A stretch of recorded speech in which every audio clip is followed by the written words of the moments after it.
Hello everyone, welcome to another episode of Chud Watch. I'm Hannah, your host. I hope you're all doing well on this Monday evening. The Meru Sama with 20 bits says, "Hey chat, the craziest thing happened to me today. Little background, 6 years ago I did a terrible little informative YouTube series on Echo the Dolphin games. Today, one of the main game designers commented on my video. That led to me finding an Echo preservation community on Twitter, which then led to the creator of the series following me on Twitter. My head is still reeling. Apparently I have a lot of fans in the community for my videos. That's pretty sweet. Good for you. See, there you go. There's little niche communities for everything. Even games from the 90s about dolphins." Welcome everybody to another episode of Chud Watch. I hope you're having a wonderful day. Yeah, I don't know. I don't have any housekeeping stuff, I don't think.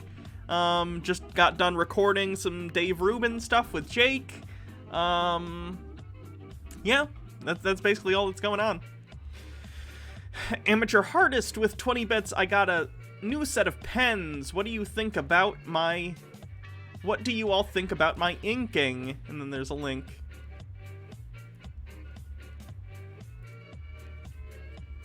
Ooh. That's very cool.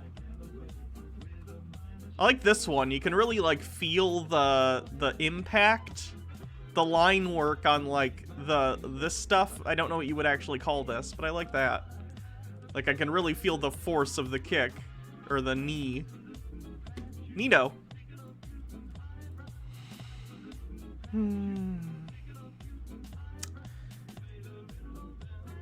Did I see this? 41 Minutes of Fear, a video timeline from inside the Capitol Siege. Ooh, no I didn't. I did not. Some of this is probably going to be publicly TOS. available maps. I assume at some point... Hold on, let me scrub through it without the camera showing it. I always call it the camera. It's a window capture. You know what I mean. Without you guys seeing it, is what I'm trying to say. I'm assuming there's, like, some blood at some point or something.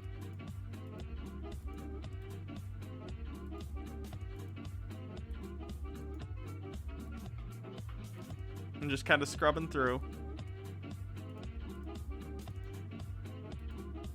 Looks in-depth, though.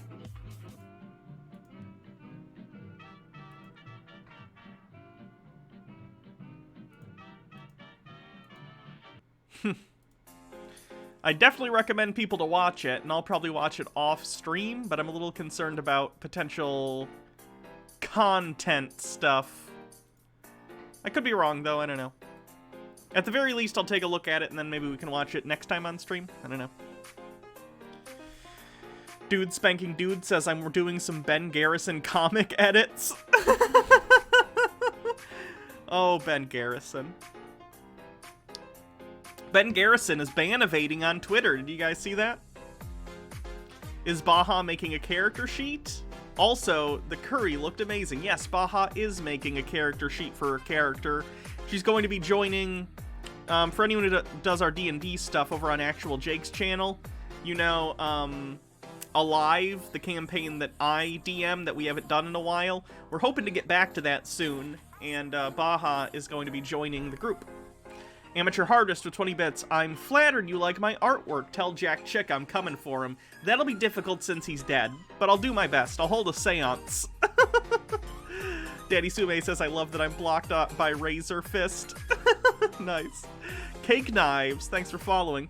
Dude Spanking Dudes with 20 bits. "My dad got a COVID test at CVS, and turns out my dad has COVID. So I probably got COVID, but I thought my parents knew better and kept telling me I don't have COVID and it was just the flu.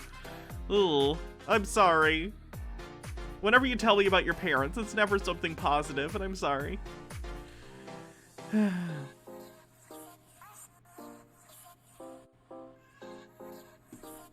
Carlos the Tiger with 40 bits. "I'm just saying, Doug TeNapel would probably hate it if people made gay furry art of Cat Scratch, a show he made, so that'd be pretty funny. Also, he recently debated Vosh."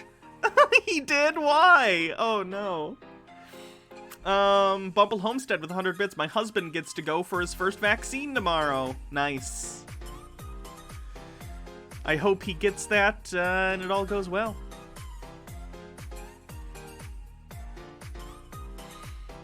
Ashy Boo says, "Hi Hannah, just drank a root beer float, but the root beer has weed in it." It's a good idea. I hope you didn't take too much. MMO Addicted with 20 bits. I've spent 44-ish hours working. I'm going to pass out soon. Was nice meeting y'all. Alright, enjoy your sleep. I hope it's very restful for you. Hannah single-handedly keeping electro swing music alive. That's not true. Vosh and Shuonhead were talking about it on Twitter the other day.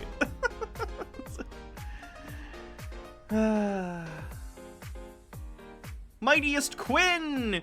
Thank you for raiding. Welcome, raiders. Everyone, go check out the Mightiest Quinn here on Twitch. Could anyone maybe link to the Mightiest Quinn's channel in the chat for me? I'd appreciate it.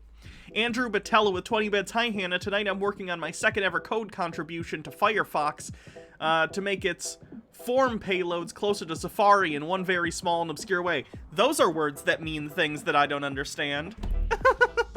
It's been 5 years since Jack Chick died. That doesn't feel that long ago. MMO Addicted with 20 bits. I have to wake up in 4 hours. Also, Postmodern Jukebox rocks. I do. I love Postmodern Jukebox. Go get your 4 hours right now, okay? Go do it.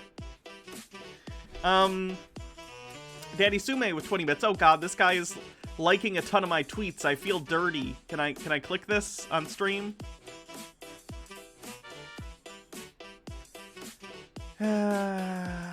Oh god. Is he like a chud? He looks like a chud. Yikes. Is he liking your tweets ironically? Amateur Hardest with 20 bits. My uncle wants to reconnect with me and my twin brother. He has finally gotten sober and putting his life back together, but the problem is that he's a white supremacist. Ooh. Yeah, yikes. That doesn't sound like his life is back together then. Abby, my dudes, thank you for subscribing with a 5-month streak, says, hi, Stinkies. Hello.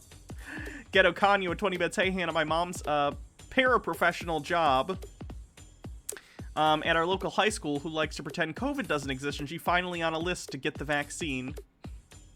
At least she's getting it. I don't know.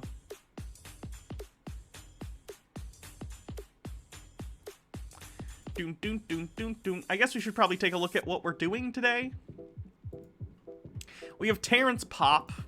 Terrence Popp being this guy. Remember when he had that video calling for civil war and then he deleted it the day that the people stormed the Capitol building? I remember. This video isn't about that, though. This video is just about his MGTOW bullshit. We have someone saying, stop politicizing my video games! So we'll take a look at him whine about the fact that women are in video games now or whatever. The Daily Wire, Ben Shapiro's company, has, joy, gotten into the movie-making industry. So we'll take a look at their video on their brand new film. Their film being, what the heck is the name? Run, Hide, Fight. Do you know what the movie Run, Hide, Fight is about? It's about a school shooting. It's Die Hard, but it takes place during a school shooting. So we're going to take a look at that. And also the Rotten Tomatoes score, which is at 22% currently. Josiah Rises has a video. Selena Gomez wants free speech destroyed? Oh no, not Selena Gomez! She speaks for our nation! Jeremy has a new video on Brie Larson. Tim Pool has a new video about the FBI vetting the National Guard troops that are guarding the inauguration. We have MAGA Cope. We have Cope coming from the Donald.win. And that's what we got going on today. So I hope you're all very excited. Will there be a special Chud Watch on the 20th? We'll do something on the 20th. We'll cover the inauguration and any news that happens that day. Hopefully, it'll be a slow news day, other than the inauguration happening. But we'll do stuff. In fact, the inauguration takes place at noon, so we might stream a little earlier. Might be a longer stream that day, and we might start, you know, a little before noon and kind of go on through the day. Ghetto Kanye with 20 bits. The school board is trying to move on like COVID doesn't exist, but my mom super believes in COVID. I mean, she should. COVID's real. Have I watched WandaVision yet? Yes, I like it. I talked about it on stream the other day, but I'll kind of repeat myself briefly. I really like 50s and 60s sitcoms. I watched them a lot as a kid, so I appreciate the really spot-on pastiche of them being done through the first 2 episodes of WandaVision. It's like a really, really effective copying of that style, and it's funny in that way. I said it the other day. I won't do spoilers. I'll just talk about it generally. But, like, I think if you took out the you know, ooh, something's happening outside of it being a sitcom stuff out of it and just showed that to someone from the 50s, they'd be like, oh, okay. This is like a TV show that I'm familiar with, you know? But I think it's really, really well done. I'm hoping stuff starts to amp up in the next episode, in terms of, like, getting out of sitcom antics phase and more into, like, you know, the actual whatever is happening. They've hinted at it throughout the first 2, but I'm hoping it gets more at the forefront. I think it'll amp up slowly as we go, though. It's a 9-episode series, so they have time. But I like it so far. Paul Bettany's great. Elizabeth Olsen's great. Paul Bettany's very funny. He was already, you know, kind of funny in the other Marvel movies, but, like, in this, he is hilarious. Paul Bettany is a very funny guy, I guess. So yeah, check out WandaVision if you're a fan of the Marvel stuff or old sitcoms. Pretty good. Stone Corbell with 20 bits. Did you see that Trump plans to pardon at least 100 people before he leaves office? Yes, I did see that. I think he's supposed to do it tomorrow. So we'll probably talk about that a little bit tomorrow, even though it's Tinfoil Tuesday. If there's any notable examples, we'll talk about it. Julian Assange might be one of them, so we'll talk about it then. AshyBoo74 with 20 bits. Chuds. Helcules666, thank you for following. Did I hear how they tried to send Nancy's laptop to Russia? No, I didn't hear that.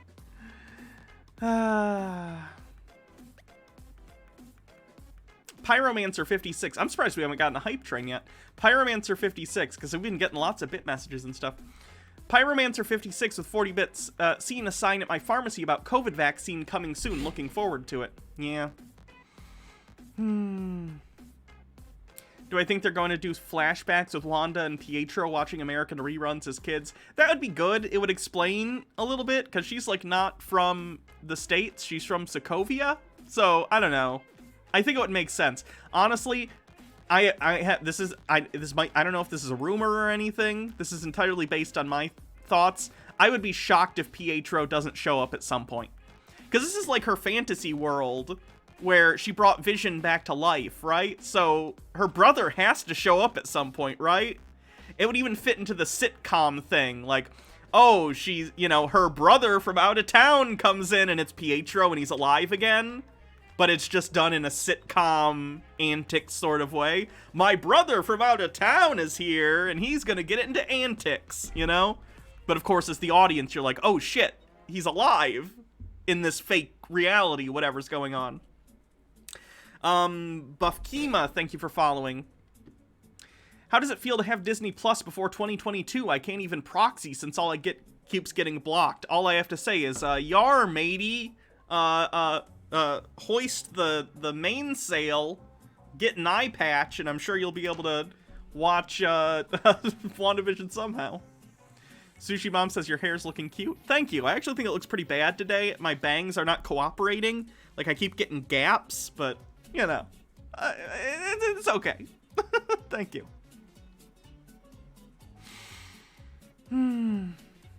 Okay, I think I'm caught up on all that stuff.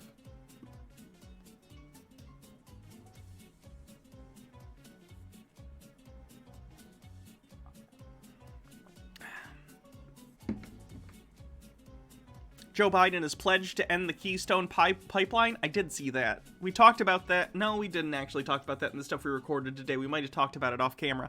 But, yeah, I did hear about that. That's good. Remember that one song from Lazy Town? We Are Number One? That one? I love that song.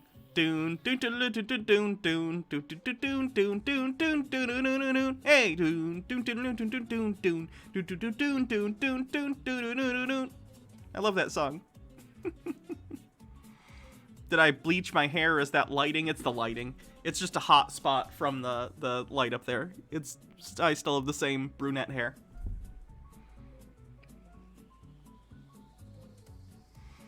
MMO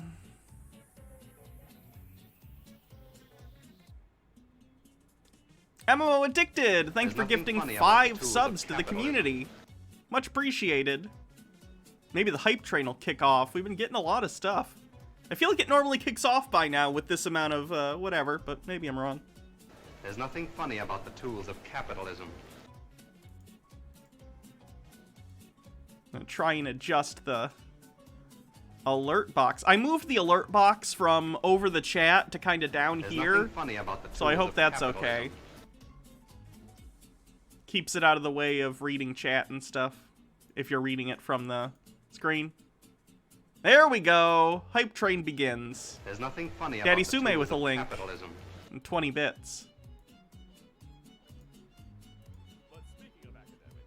It's time to take you, Goku. Hey, take it. You got that.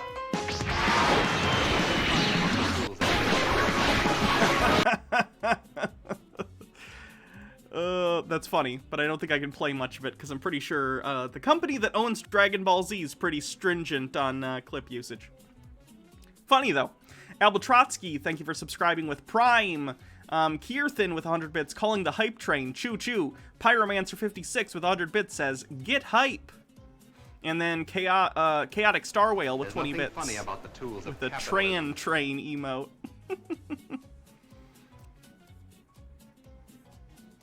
Toei is bad with anime clips, yeah. Part of Nintendo's similar. I don't think fair use exists in Japan, so just they don't take that as a thing that, you know. I don't think they take that into account, even though YouTube is an American company. Quig the Chig with 100 bits for the train since I made it back from errands and can watch since I'm off work. Tom G666 with 145 bits, take all my bits, split attention today, but I appreciate you nonetheless. Solomon52, thank you for gifting a sub to the community. Yeah, remember the Nintendo partner program that they did? Where you had to, like, give them half your revenue if you streamed their games or anything? Ridiculous.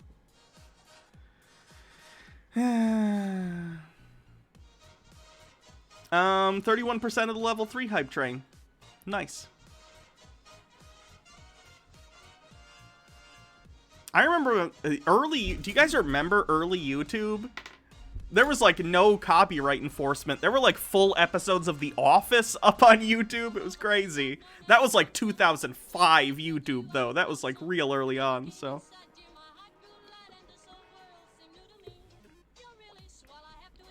There's nothing funny about the tools of capitalism.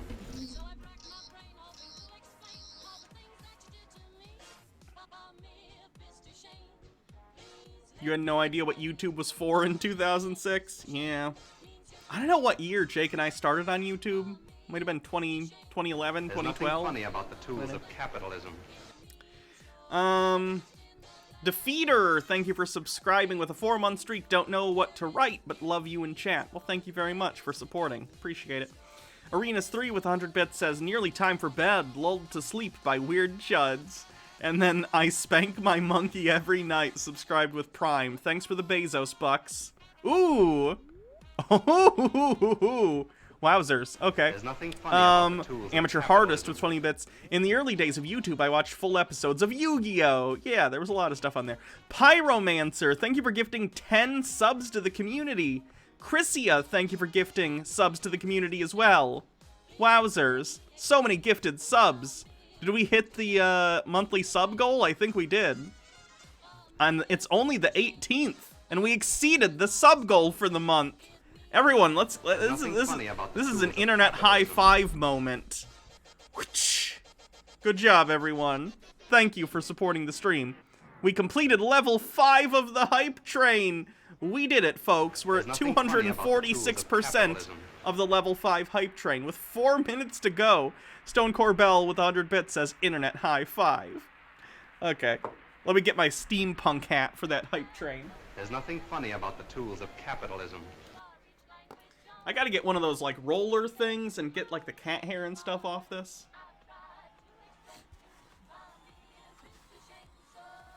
There's nothing funny about the tools of capitalism. This is gonna screw up my hair, but I'll just have to wear it for the whole stream. That's fine. There's nothing Oof. funny about the tools of capitalism.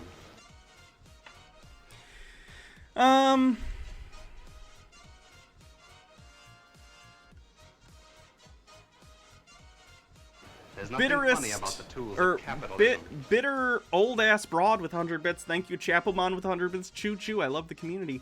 The Creeping Darkness with 20 bits. Worst part of modern YouTube is the freaking money claim thing. It completely sidesteps the fair use stuff usually. Yeah, it's annoying. MMO Addicted with 20 bits. Okay, dying now. Night. Okay. Have a good sleep. Daddy Sume with 20 bits. What happened to wearing a hat for each level of the hype train? I want to see you wearing 7 hats. Oh god, it's been so long since I've done that.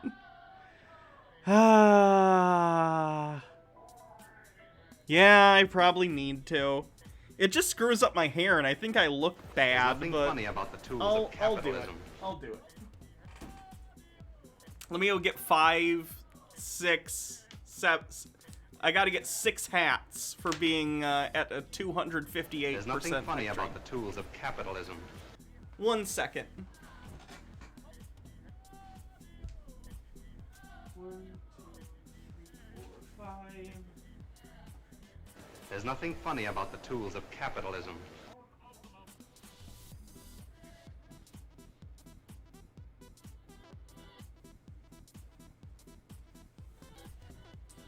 Okay, let's figure this out. Ghetto Kanya says, I'm low on bits at the moment, but here's this. Thank you. Let's see. There's a best professor ever hat. 1. Here's a Captain America hat. 2. Here's a Sonic the Hedgehog hat. About the tools of 3. capitalism. Dragonfly, thanks for the 100 bits. Batman hat.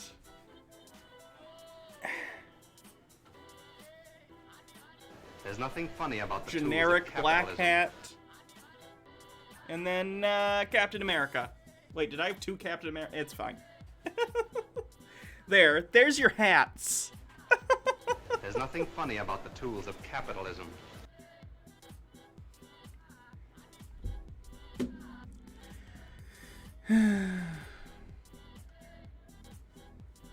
Modest There's pile nothing of funny about hats. the tools of You want more capitalism. hats? Do more hype.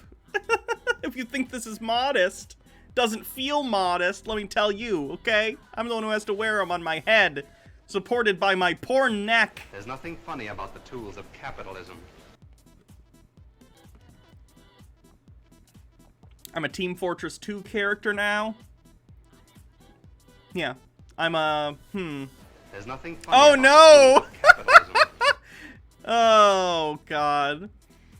Bitter old ass broad with 1,000 bits. LOL, I have no idea if I'm using my grocery money for these bits. Oh, don't do that. There's If you nothing need your funny about money, the tools keep of it, please, capitalism. for the love of God. Do not give me money if you cannot afford it. I appreciate support, but not like in exchange for you not being able to afford things you need. Please, please, keep your money if you, like, need it.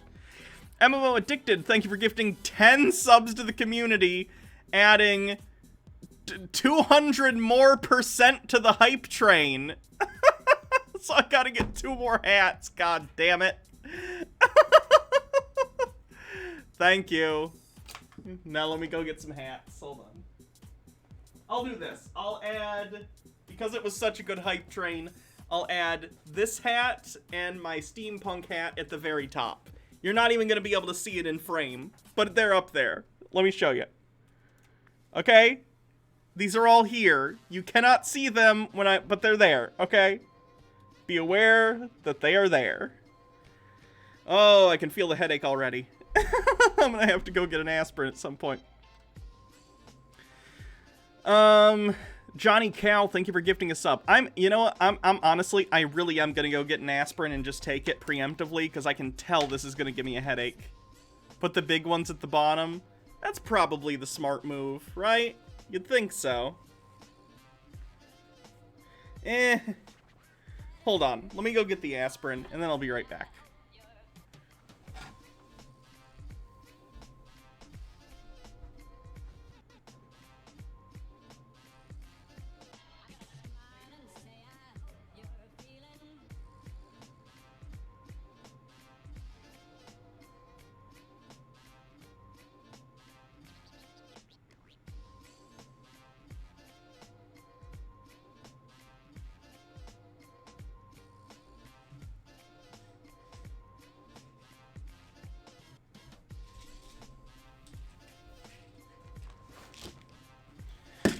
Ghetto Kanyo, 20 bits. No, Queen, save your neck. It's fine. I'll leave him on for a while, and I'll take him off if it really starts to hurt. Yeah, I said aspirin. It's ibuprofen. It's not aspirin. Bumble Homestead with 100 bits proposal. Hannah only wears the whole tower during to avoid migraine. It'll be okay. I'll take him off when I have to, but I'll leave him on as long as I can.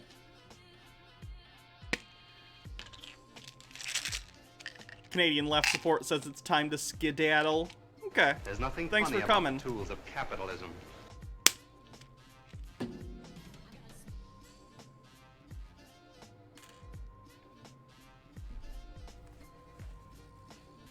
There's nothing funny about the tools of capitalism.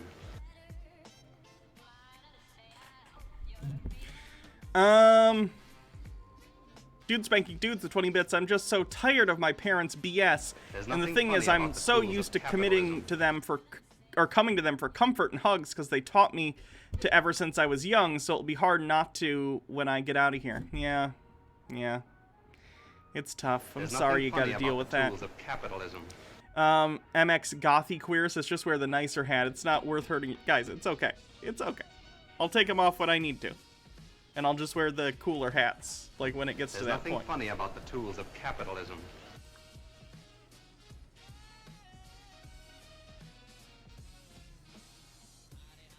I'm so bad at taking pills. There's nothing funny about the tools of capitalism.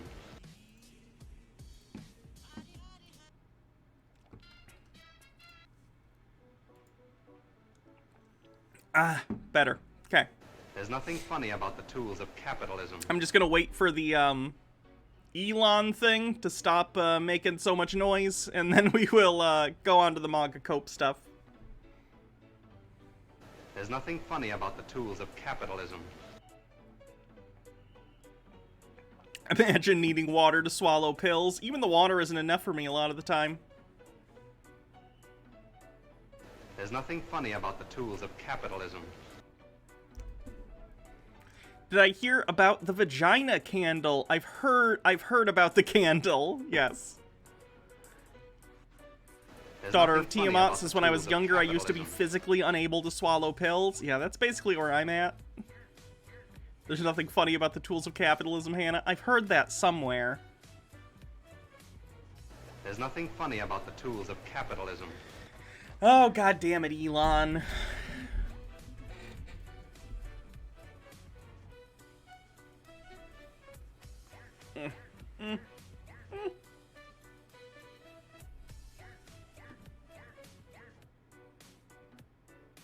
I think maybe that's the noisy part. The noisy part done. Do we have to get Baja to wrap the pills in cheese for you? That might work. That might work. MMO addicted to 20 bits. Since I was very little, I had to take 6 or so pills every day, so I just swallow anything nowadays. That sounded odd. Phrasing. Okay. We're probably good.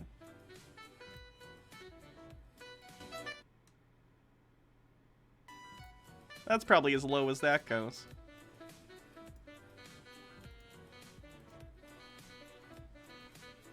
Did Marcel comment on my new video yet? He did not. I'm sure he will at some point, and I'm sure it'll be equal parts funny and terrifying. Amateur Hardest says, I don't get it. Is there nothing funny about the tools of capitalism? There's nothing funny about the tools of capitalism. Daddy Sume with 20 bits. I had to take my Ritalin and Oreos because I couldn't swallow them. It has permanently scarred me from ever being able to taste or smell normal Oreos again. Ritalin is really, really foul tasting. It tastes incredibly bitter. I can't even smell Oreos without gagging, and I haven't eaten a normal Oreo in about 16 years, and it's still ingrained. This is... oh god, I know what that's about. Okay. So, there was a period in my alcoholism years ago where I would like mix it with Coke Zero, like vodka. I'm okay now, guys. I'm months sober, so I'm doing pretty well. And I'm all right. I haven't been anywhere near as bad as I was at that point for quite a while, years. But anyway, I used to do like a fifth of vodka a day, maybe over 2 days. And I used to mix it with Coke Zero, and it got to the point where I would get so sick so consistently that, like, Coke Zero was ruined for me for, like, a year. It took, like, a year of not drinking for me to get back on drinking Coke Zero. And then I started drinking again in different ways, but that's a whole other story. I'm sober now, so that's good.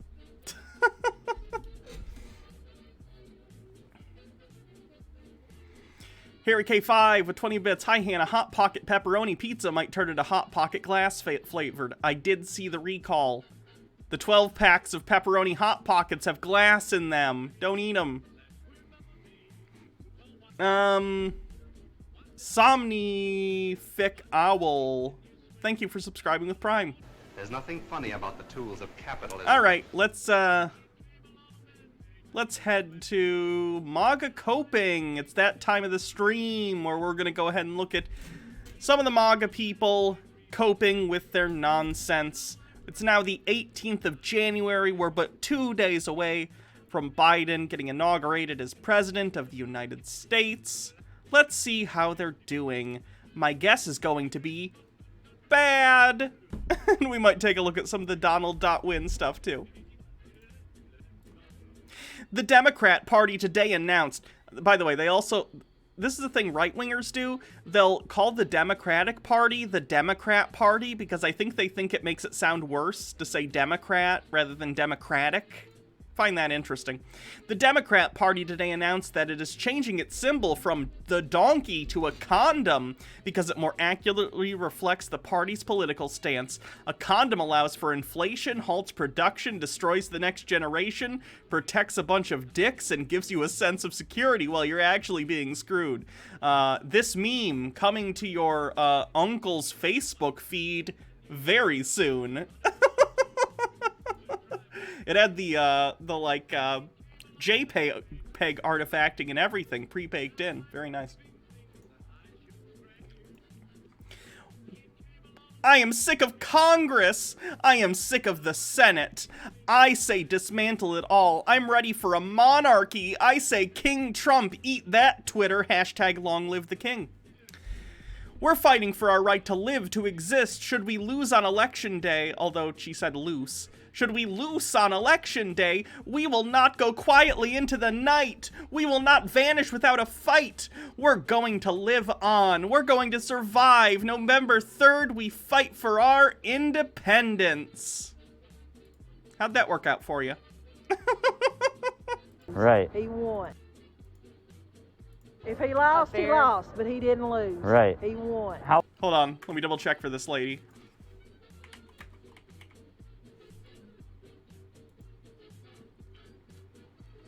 Let's see. Biden got 306 electoral votes. Donald Trump got 232. Now, both these numbers have threes in them, but Biden's 3 is in the hundreds place, and Trump's 3 is in the tens place. In the hundreds place in Donald Trump, you have a 2, which is less than a 3. I think Joe Biden won the election. How far are you willing to take it to make sure that he stays in office? What do you think?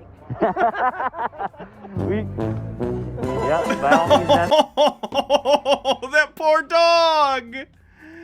Oh, no! Someone save that dog. Something is definitely brewing, I'm just not sure what exactly. I'm hearing in the U.S. military have already sworn in the president, the arrest... That's not how it works. You can't just swear in... That's not how that works. I'm hearing in the U.S. military have already sworn in the president. The arrests have been made, and they're preparing just in case riots or anything happen when Donald Trump makes the announcement of all the either executions and arrests have been made. January 21st is the day. Yikes, these people want the day of the rope real bad. That's not good. He effed us all. My friends are laughing right now. My daughter thinks I'm a nutcase. I've lost my business, then I lost my job, all in the pursuit of freedom and supporting this man. He bailed on us all at the very most important time in our history. This is far from over. He did not concede, did not acknowledge Biden, and said transition of power, not transfer of power. What those would be, in this context, synonyms. It's just wordplay. Just be patient. Things are coming out soon. And as we all know, Donald Trump is a master orator who just knows how to do wordplay like the best of them. And whether you like him or not, he said no. Everybody loves King because King is an honest man. Even if you disagree with his tactic, even if you disagree with his strategy, you must respect the man whose actions conforms to his words. And whether you like him or not, he said nonviolence, he was in the front lines, Jack. He said nonviolence, he was the first to go to jail. He said nonviolence, he was the first to be whooped. Therefore, you have to respect this man even if you don't like him. I know many... It's a little quiet. Kind of hard to hear. Can the forces unleashed by Trump's big election lie be undone? This person says, it's not a lie. The lie comes from the Democrats. They plotted and schemed since day one of Trump's election. They used the Nazi MO. Tell a lie long enough and enough times and the small-minded will believe it. Oh, God. Irony is dead, and the right have killed it. They beat it to death with a fire extinguisher. 4chan post. I worked at a mid-sized TV station. We just had a visit from the FCC along with 2 people with badges. I didn't get close enough to see what agency they were with. You just said they're from the FCC. We've been told to prepare for all our programming to be preempted from 8 a.m. Wednesday for up to 72 hours. They told my boss he can be held criminally liable if he doesn't allow their feed to air. He was almost in tears, saying, I've never seen anything like this after 30 years in the business. They scared the S out of him and the district manager. If you can trust anyone, it's 4chan. It's definitely not a bunch of losers in their basements shit posting.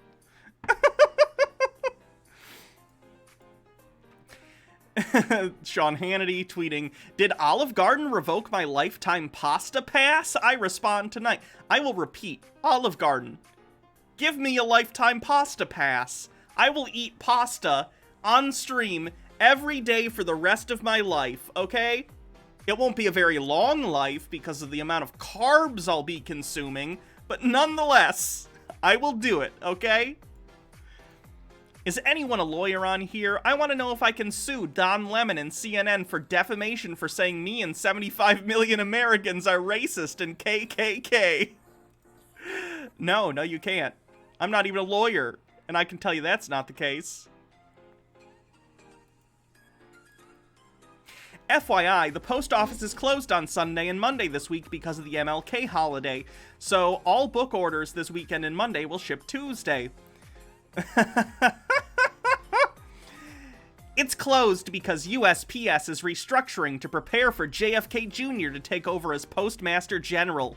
Then all the mail-in ballots will be considered void due to improper postage. After that, USPS will mail instructions to select conservative influencers for the next move. Wow, this guy's just straight up being like, man, I hope JFK Jr. comes back from the dead to install a dictatorship. That'd be great.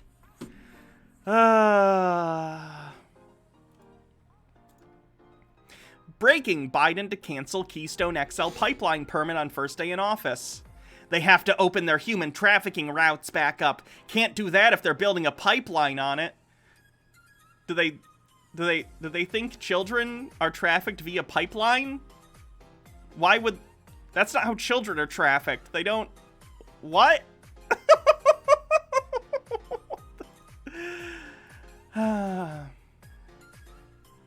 Pelosi, the criminal, used PLA and CCP personnel to control Washington, D.C. What? Oh, are they saying that because some of the U.S. soldiers here happen to be Asian? Jesus Christ, these people are racist. As if there aren't Asian Americans, and as if there aren't Asian Americans in the military? What assholes. Jesus Christ. 100 million vaccinations in 100 days. The jabber in chief. Ben Garrison. If Ben Garrison's career could end after, you know, the 20th, that'd be great. That'd be fantastic.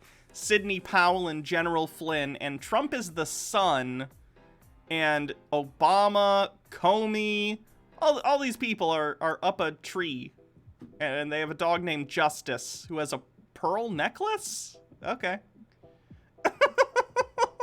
Jesus Christ.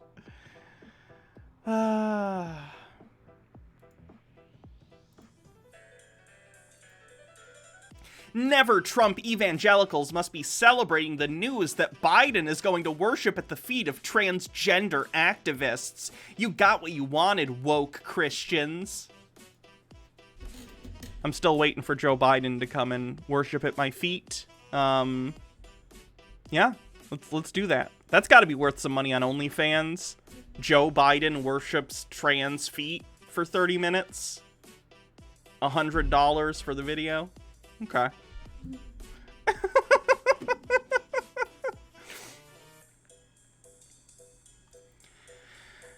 Crenshaw says proxy voting is cowardly, period.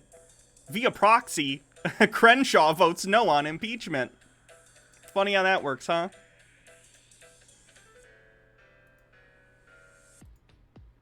Hard times create strong men. Strong men create good times. Good times create weak men. Weak men create hard times. Okay, let's go through this. So he's saying hard times create strong men, eliciting the imagery of World War II. Strong men create good times, signaling the sort of baby boomer 50s, 60s era when segregation was in full swing. And you had to live in nuclear families, get married, have children. No one really had freedom to do what they wanted. Good times create weak men. Their example of a weak man is Bernie Sanders at a civil rights rally getting arrested by the police. He was fighting for the rights of his fellow Americans, you dicks. And then apparently, as a result of people like Bernie Sanders fighting for civil rights, 9/11 happened. No? That's not why 9/11 happened. Jesus Christ. Gab.com posts, "Take back what was taken from us." And it's a picture of a white, suburban, nuclear, two-child family from the 1950s or 60s. Guys, no one cares. Go have kids. Get married. No one gives a shit. No one's taking anything away from you. Jesus Christ. This one I'm pretty sure is a 4chan shit post, but I find it funny, so I'm gonna read it anyway. Joe Biden has been arrested. The deep state is in disarray and has struck a deal with the Trump administration. There will be an experimental surgery that will exchange the faces of Biden and Trump. So when you watch Biden's inauguration, you will really be watching Trump being sworn in for a second term. And when you're watching the Trump trials, that's really Biden paying for his crimes. Also, when Trump, as Biden, stammers or slurs his words, that's because Trump is still learning to duplicate his speech patterns. Fighting Donald Trump's, or Fighting Donald's fight song. What is this sung to the tune of? What should I sing this to the tune of? I'll just make one up. Working for Americans, we deeply care. Patriots, long red ties, beautiful yellow hair. Make America great is our battle cry. Fighting Donald keeps promises, we soar on high. Fight, fight, fight, winning, winning, winning. Vote GOP, this is just the beginning. Fight, win, hoorah for the Fighting Donalds. Sure, that works. Who writes this shit? This is from the conservative subreddit. That's the way commies attack their opponents. Don't worry, in America 2.0, the new freedom release, the commies will be gone. What's the new freedom release? Do tell. Oh, the coming new age of freedom, when the sane America rejects all the poisonous leftism. Watch after Biden and company, and COS, atrocities against Americanism, Cause a massive and decisive revolt and rejection of that sick ideology and that un-Americanism of the leftists. We see the abandonment of free speech on various companies who hope to be cronies to the leftist. Those betrayers won't even exist in the coming times. This feels a little, again, Day of the Rope to me. I think they want Day of the Rope. Day of the Rope is bad, if you don't know.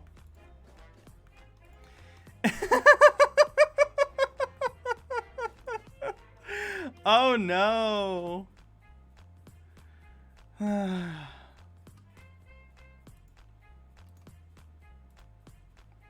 As President-elect Joe Biden's inauguration nears, officials have boosted the number of National Guard members deployed to Washington, D.C. to 25,000, an increase of 25%. This person comments, "What, they gonna shoot the federal marshals when they come to arrest him and the other communist?" Or, alternative theory, a bunch of right-wing terrorists broke into the Capitol building the other day, and they need to protect the president-elect from being assassinated by idiots who get their information and news from their Facebook feeds. Joe M. at Storm is Upon Us tweets, "Friends, I have to go dark for a little while. This is literally the definition of precipice. If there ever was one, next week, either Q turns out to be an elaborate, well-intentioned hoax promising a level of control that Patriots never had, or we're all about to watch the Red Sea part and the unfolding of a new biblical-level chapter in human civilization. I believe it is the second one, because everything I have studied for the past 3 years points to the certainty of light overcoming dark. Remain strong in your faith that God wins, and get ready for the world to change forever." So this QAnon poster, he's not QAnon, but he posts QAnon stuff, is dipping out because they know that when the 20th comes and goes and Biden gets inaugurated, I bet a lot of his fans are going to be mad.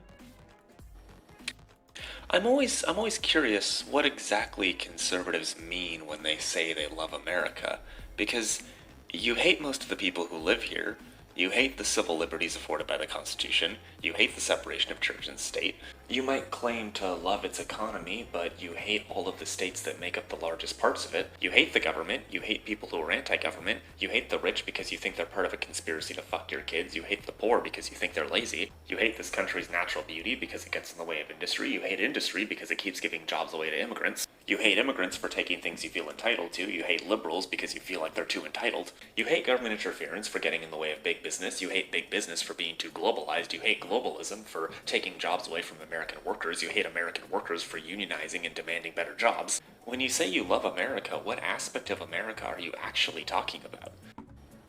I'm always... Fair point. Oh, this is great. Joe Biden. This post makes Joe Biden look so much cooler than real Joe Biden.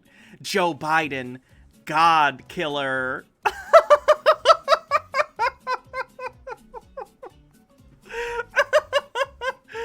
I'm getting warm.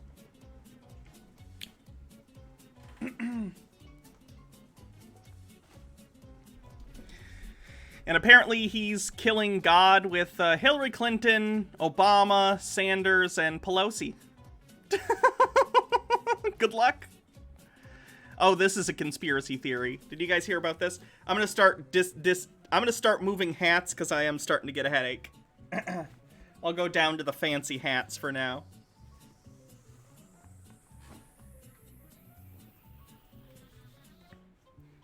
Whew, that really screwed.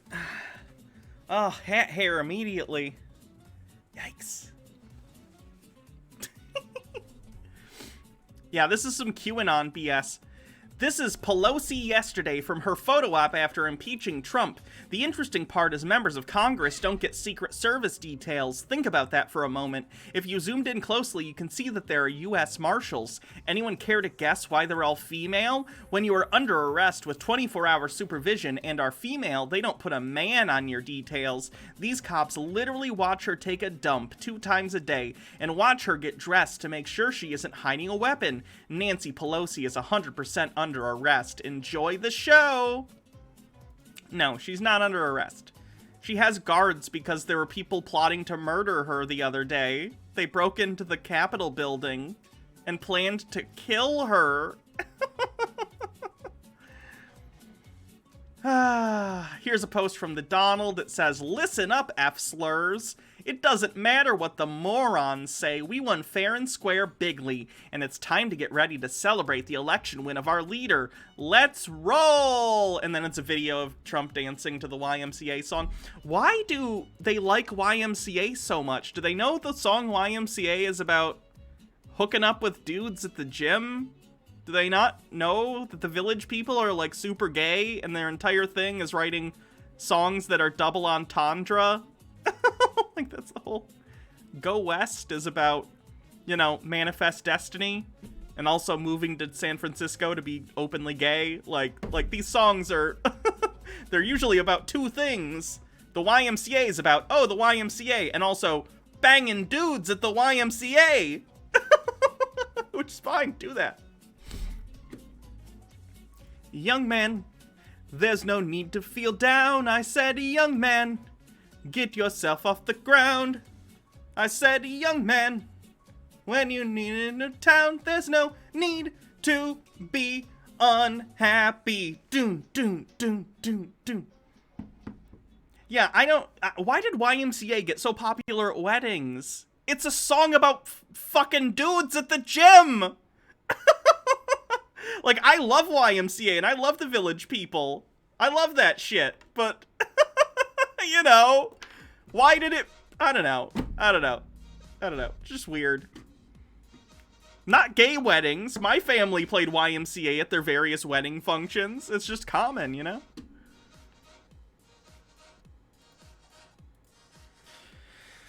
The economy is doing great, but if Joe Ho gets in, the whole country will fall. Jesus Christ. Order. Oh yeah, that guy burns his Trump flag. That's nice.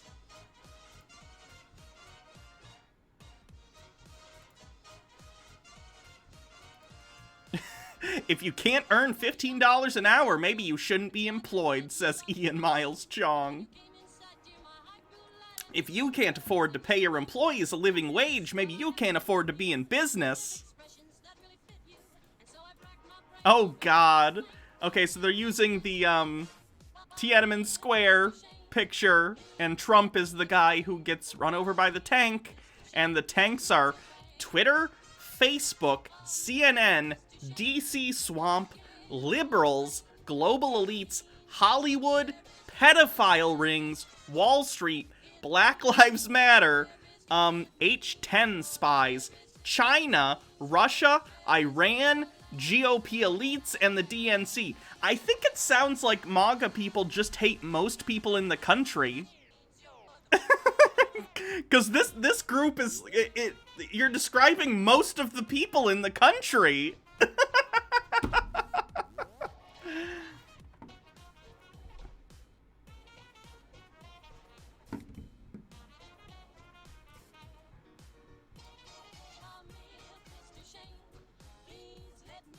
Kevin Sorbo, Hercules, says, President Trump, declassify everything. The American people deserve to know.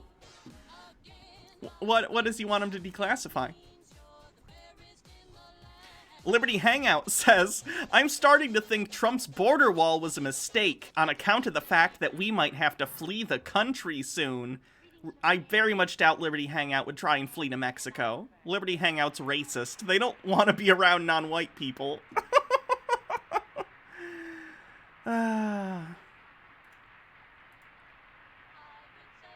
Just to clarify, you actually think Trump is going to be president after the 20th? You fully believe that? I believe Q is JFK Jr., and when that is revealed, the inauguration will not take place.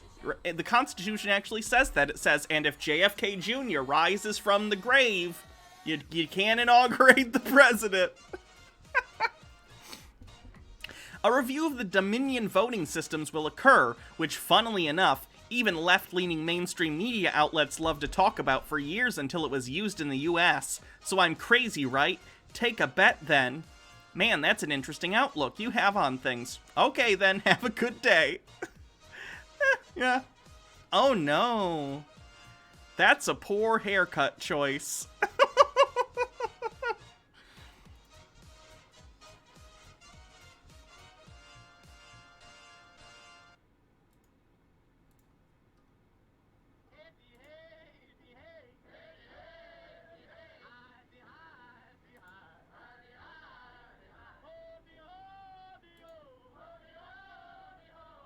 Biden will never be given the nuclear codes or keys to the White House. I don't think the president gets keys to the White House. I think they just, you know, they let the president in.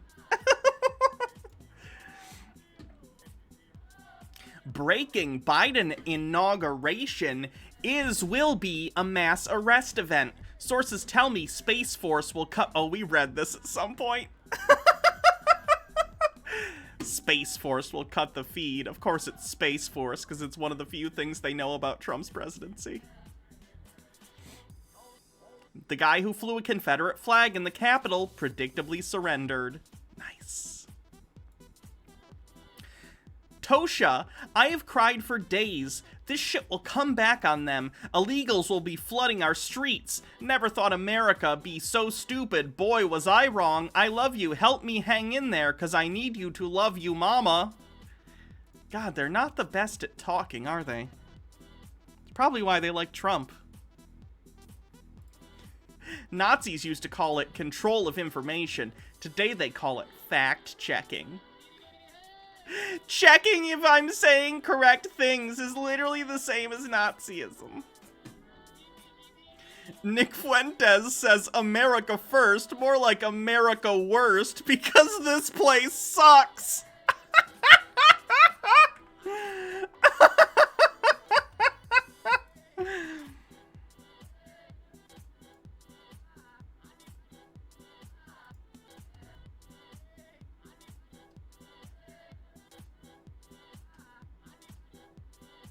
Okay, let's see what the Donald.win is doing. I'm gonna have to turn this off for a second, the share screen, just because you never know when some slurs are gonna come up on the Donald.win, but I'll read you some interesting snippets.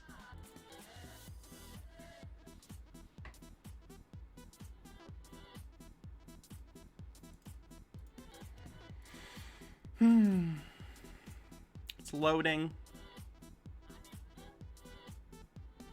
Their servers must be effed right now or something.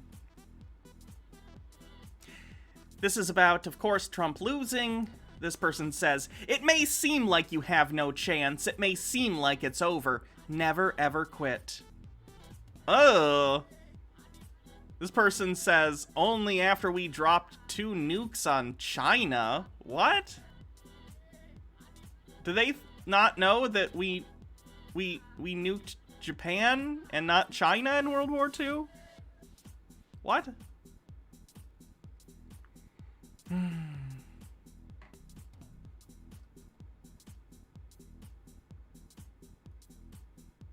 Yes, fellow peds, with just a few minutes in new, you too can do your part. Deport away. Would you like to know more? Service guarantees citizenship. Do they understand that Starship Troopers is parodying and it's a satire of fascism? You're not supposed to like it.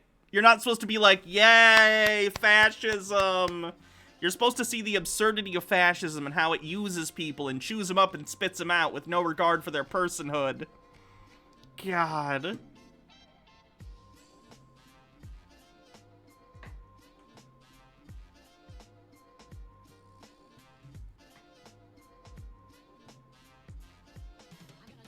Economic warfare, peds. Look what we did to Fox. Look what we are doing to Twitter. Over the next 4 years, we need to fight the communists with our dollars, then get our voting machines fixed. Yes, renowned communists, Fox News, and Twitter, a multi-billion-dollar public corporation. Imagine still wanting to vote count using machines after this shit show. Can't fix stupid. 75 million people. That's a huge country on its own. Double the size of Canada, larger than Spain, and I believe most European countries. Probably on its own a large enough economy. You'd have an economy entirely based on dead industries like coal mining. Good luck.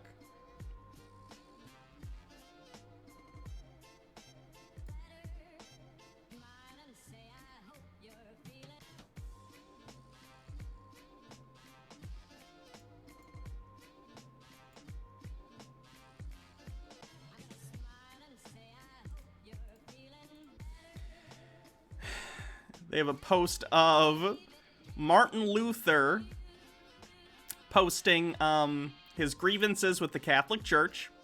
And the text says, hear ye, it shall be posted and heeded. Peds, do not rally at this time. You will be used as targets for the FBI and Antifa games, enabling the media and the DNC to come after us and our families.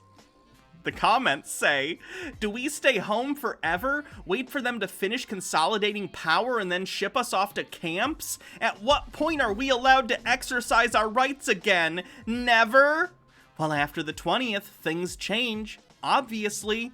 Why? The threat of false flags isn't going away, and the media won't suddenly start reporting honestly. I don't really disagree with waiting out the inauguration, but I also don't see how it's going to be any better. Do you think once our opponents have total control, they'll loosen the thumbscrews and let us go outside again?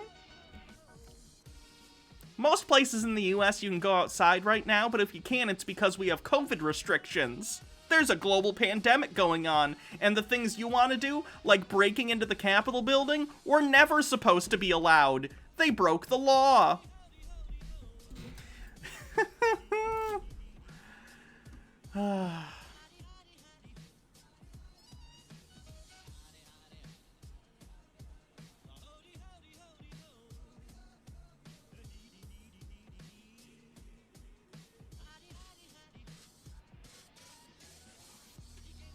How? What are we going to do to change? Start rallying? Start the MAGA party? Genuinely curious, and not in an accusing or bitching way, but how do things all of a sudden change after the 20th? What are people going to start doing then that they're not doing now? What leader is there to rally around?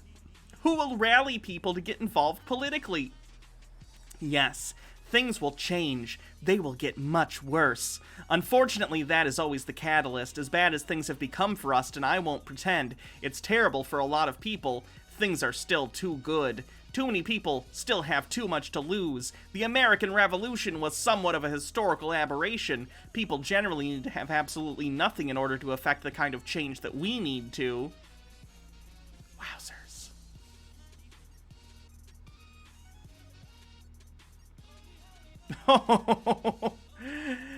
No, that is not the plan. If things go badly this week, things will become apparent and you will know what to do. Prep homework, read Thomas Paine, Thomas Jefferson, and Ben Franklin for instructions. Yikes.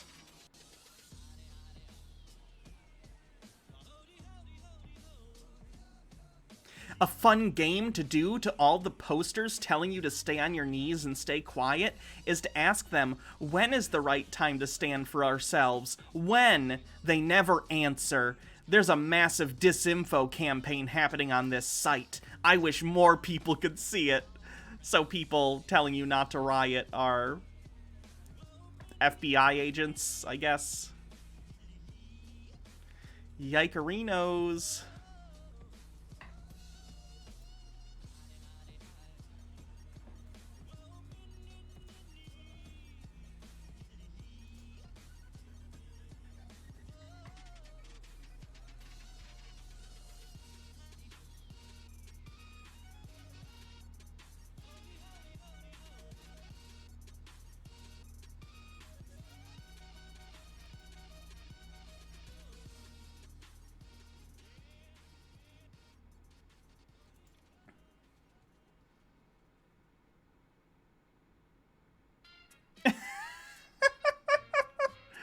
Has any elected Republican spoken out about the illegal and outrageous vetting of National Guard for conservative sentiments?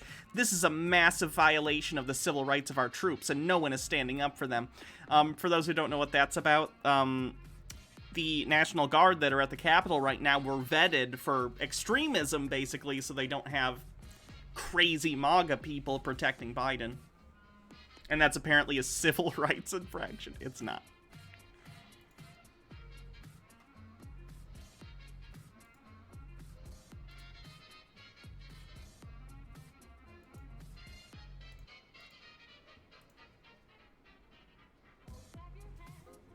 Yikes! I just gotta show you this one. Denying the Holocaust threatens democracy, so does denying the election results. And then the top comment is someone saying, when libs post shit like this, I kinda want to start denying the Holocaust. Something tells me that guy liked to deny the Holocaust already. Jesus Christ. Ah.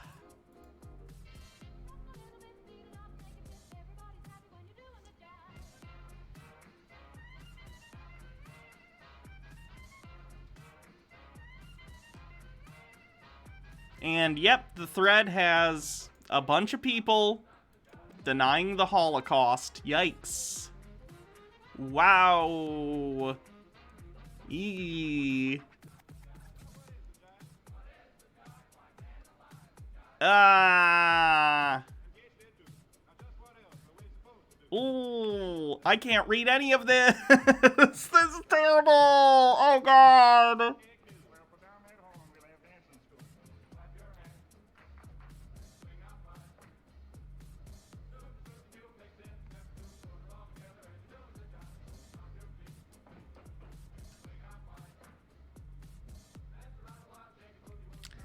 Yikes. They're sending people to a subreddit that's about, not subreddit, a .win thing that's involves Holocaust denial.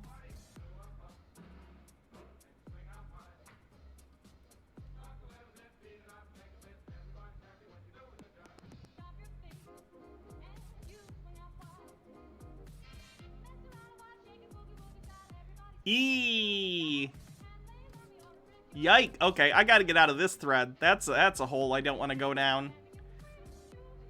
There's a bunch of Holocaust deniers on the Donald.win. I'm shocked. I'm not shocked. I'm not linking that to you guys. Absolutely not.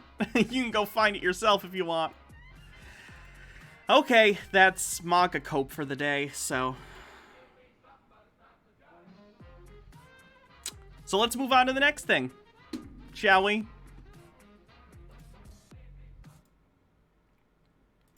Let's see, we have Terrence Popp, we have someone talking about politics and video games, we have Ben Shapiro and his new movie, we have someone talking about Selena Gomez destroying free speech, Jeremy has a new Brie Larson video, and then we have Tim Pool. What should we do? I'm going to get to these bit messages while you guys kind of decide what you think we should do. Daddy Sume with 20 bits. Nope, no, that's a new one, right?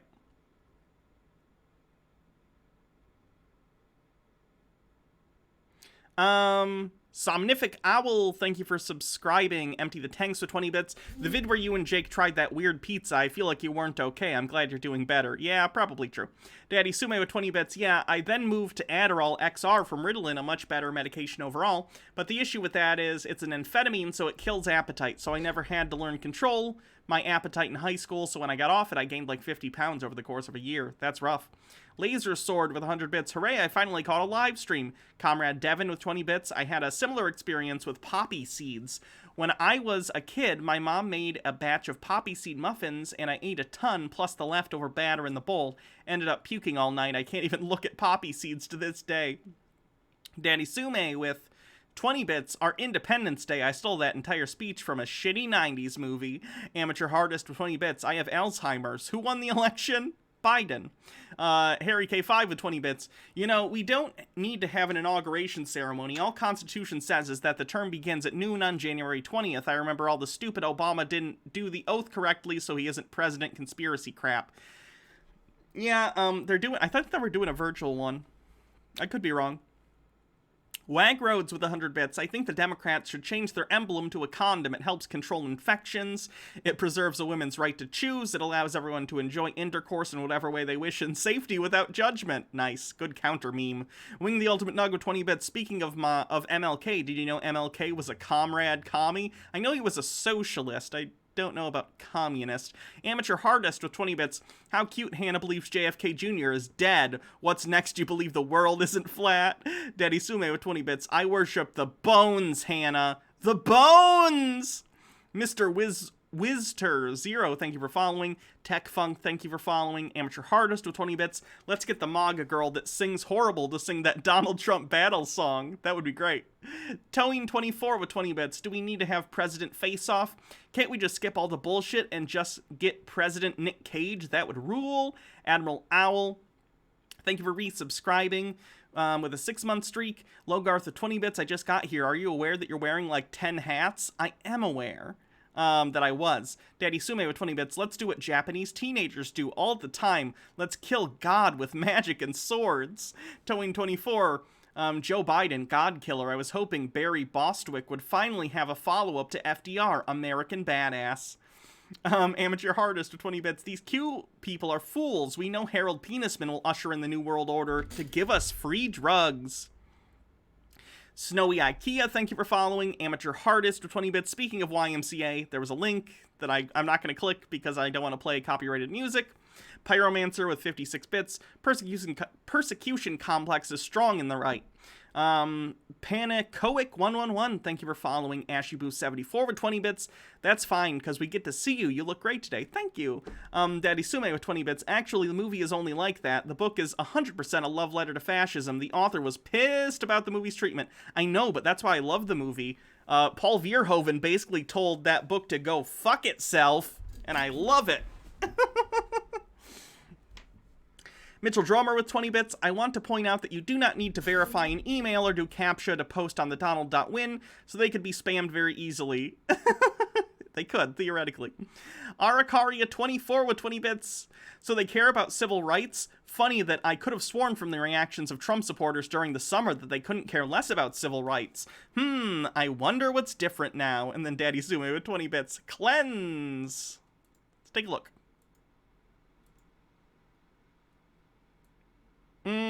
Cover songs are iffy.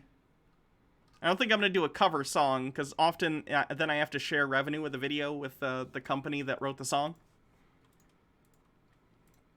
Okay, so let's see what kind of one from just looking at the thing.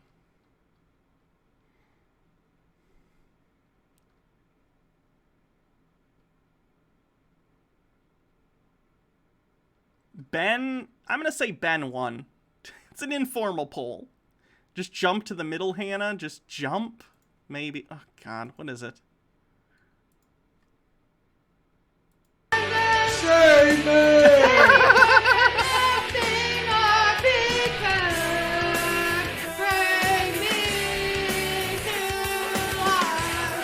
I've been living a lie. There's nothing inside. Has Bryson uploaded? Bryson, I can actually show you just real quick. So Bryson, after getting visited by the FBI once, has decided to write a rap about he's MAGA's most wanted. Yes. So people have called up and said Bryson was there. Bryson likes guns. Did he record the FBI and then sample it for his rap song?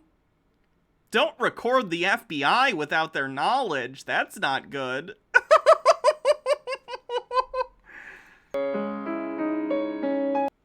Yes. So people have called up and said Bryson was there. Bryson likes guns.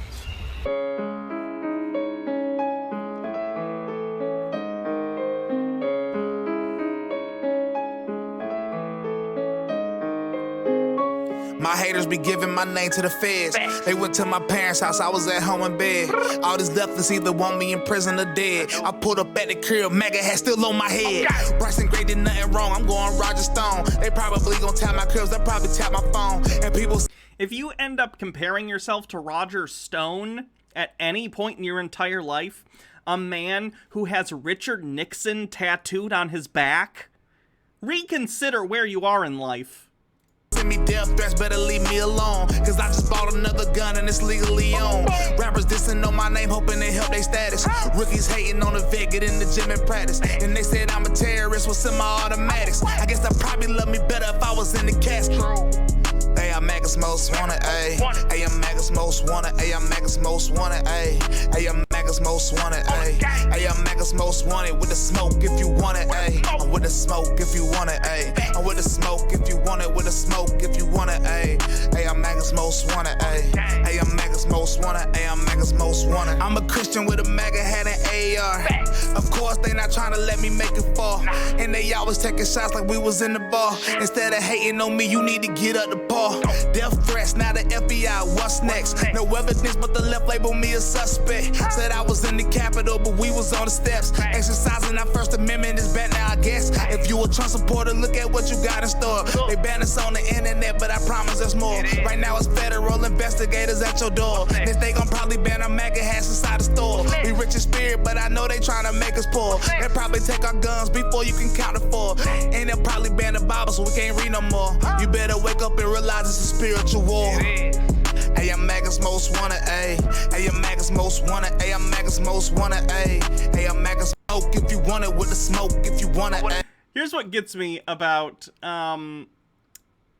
Bryson, because Bryson's not a terrible rapper. His beat production is okay. Like, his flow is pretty good. He's far from, like, the best rapper I've ever heard, but he's certainly more competent than a lot of, like, check out my mixtape type rappers. Like, he could do this semi-competently if he just stopped being the way that he is. Jesus Christ. Let me see, there's some bit messages. Pixels Falling with some bits. I've been watching you so long, I've seen you and Jake evolve from disembodied voices to corn and foil. Quite a journey. Amateur hardest of 20 bits don't record the FBI. It's their job to record you. Yeah, I wouldn't record the FBI without their knowledge. That sounds like a bad idea. AshyBoo74 with 20 bits. He could be hella good and successful if he didn't write such shitty lyrics about dumb things. It helped him stick out, and he got a fan base because of it, and he really needs to stop now, because it's pathetic. Trans Queen of Salt with 20 bits. I like the beats, but the lyrics are really uncreative and, like, just the same thing over and over again. I'm not surprised. Yeah, I agree. DMCA incoming? Maybe. Also, hi, Jake. Creeping Darkness, thank you for subscribing with a 2-month streak. More Bezos bucks. Also, this is how Trump supporters look now. All right, everybody. There. Prison Mike. Mitchell Drummer is the new stream boss. Okay, now let's get to... Ben Shapiro's new movie. Ben Shapiro and the Daily Wire have produced a brand new feature film. Jake and I will maybe have to review it at some point. So let's see what Ben has to say about the new movie they made. Folks, on Friday, we did something really cool here at Daily Wire. We released our first major motion picture, Run, Hide, Fight. It stars Isabel May and Thomas Jane. It is an edge-of-your-seat thriller. It's awesome. It's R-rated, edgy, gritty, complex, exciting. It's the stuff that you want in a movie. You would watch it whether you're conservative or not conservative. And we've had amazing engagement. People are loving the film. For those of you who have... People are loving the film. 22% on Rotten Tomatoes, for the record. 22%. Nailing it, Ben. I've watched and posted about it. I've really enjoyed seeing your comments and reactions. Our brand is building, and we are so excited to have new members in the Daily Wire community. We cannot wait to make more entertainment, like Run, Hide, Fight. So here's the question that we've been getting a lot from left, right, and center. Why are a bunch of folks who create podcasts and internet news releasing an action-packed thrill ride of a movie? Well, the answer is because we are in the middle of a culture war. Okay, the fact of the matter is that the culture is dominated by the left, all the cultural institutions. And it's not just that Hollywood is dominated by the left, it's that their content caters almost solely to the left. You'll have a tentpole flick every so often that really brings in the big bucks, but most of their low-level content is replete with leftist messaging. And it's because people on the left are the people who tend to be creative people who pioneer new ideas. It's kind of part of being progressive, is trying to break new ground and, like, tell creative new stories, whereas people on the right, all they know how to do is, like, copy things. For instance, this movie that Ben Shapiro made called, like, Run, Hide, Fight is basically Die Hard, but it takes place in a school during a school shooting. So, that's not good.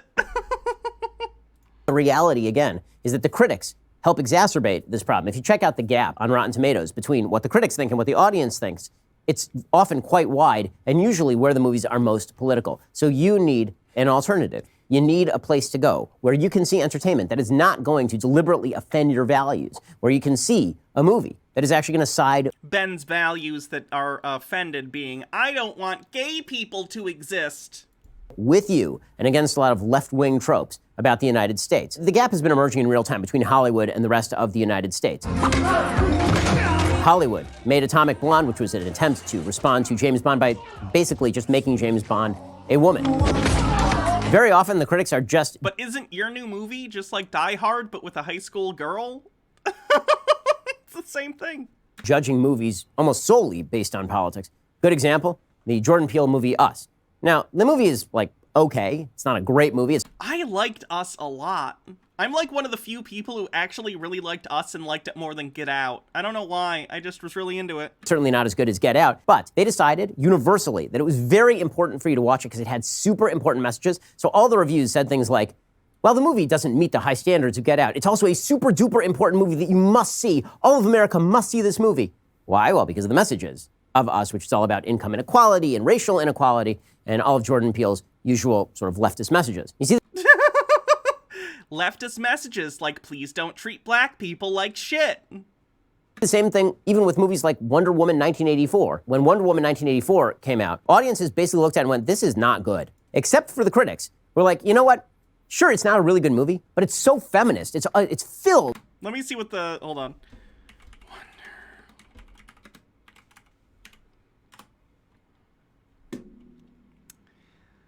Oh, God. There's a movie theater near me. So it's a little bit away, but not in my direct town, but it's, like, open.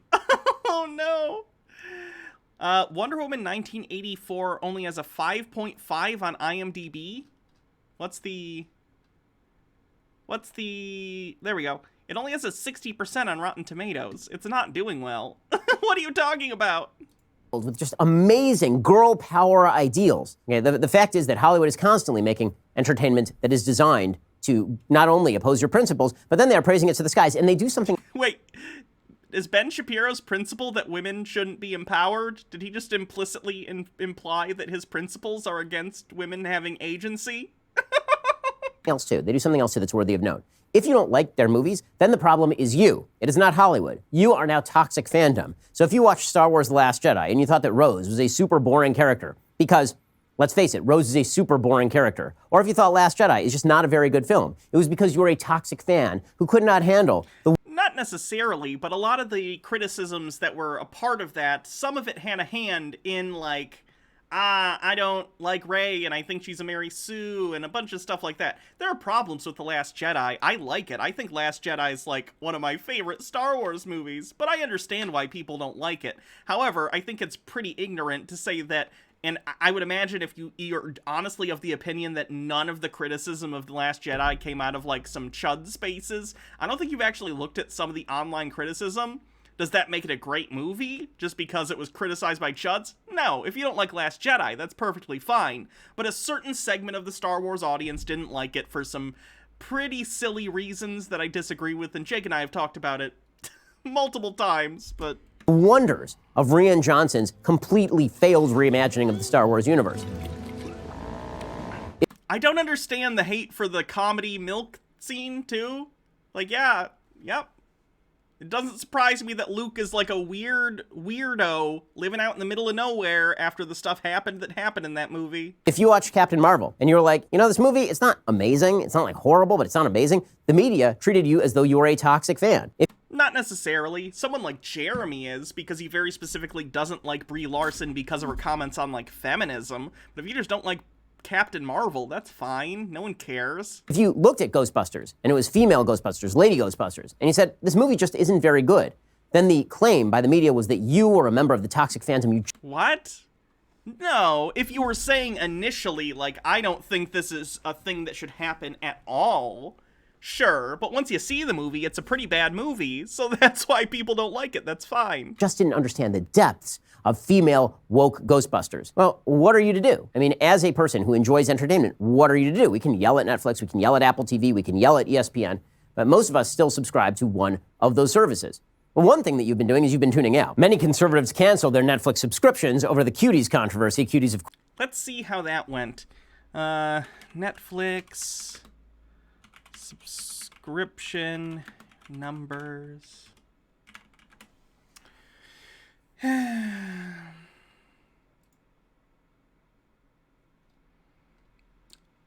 Oh, look. It's higher than it was previously. I guess you didn't do anything. And I think Cuties is, like, stupid, too. But, like, damn, guys.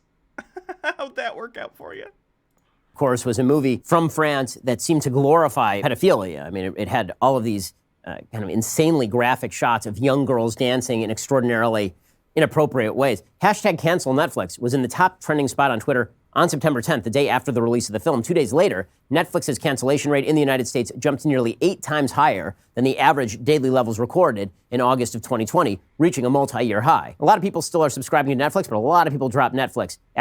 It didn't matter to their analytics at all. I agree, Cuties is gross, but, like, you didn't really affect Netflix financially. After Cuties, a lot of folks in the sports world have decided that they are no longer going to be participating in viewing sports. I'm one of those people. I'm a huge sports fan. But if you look at the numbers on ESPN since 2013... Who does Chud bingo? Mitchell Drummer. They've declined markedly. People have been cutting the cord like crazy. I watch baseball. I watch basketball. I watch football. But this season, I didn't watch a minute of any of them because they decided in the middle of the Black Lives Matter protests to simply mirror a bunch of untruths about the United States and America's systemic racism. The idea was... And Ben Shapiro definitely knows more about systematic racism than all the black people in the United States.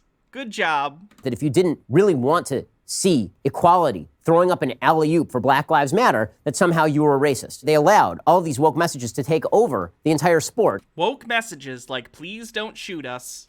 And corrupt the sports, that you weren't actually watching sports, you were now watching MSNBC with a little bit of basketball in between. Forbes reported that NBA playoff ratings have been slipping as fans grumble. The league has become too political. The Miami Herald study reveals reasons for enormous drop in sports viewership, including political dynamic. They say 70% of Republicans said they are less likely to watch live sports because of athletes' calls for racial justice. Well, wow, Republicans are shitty.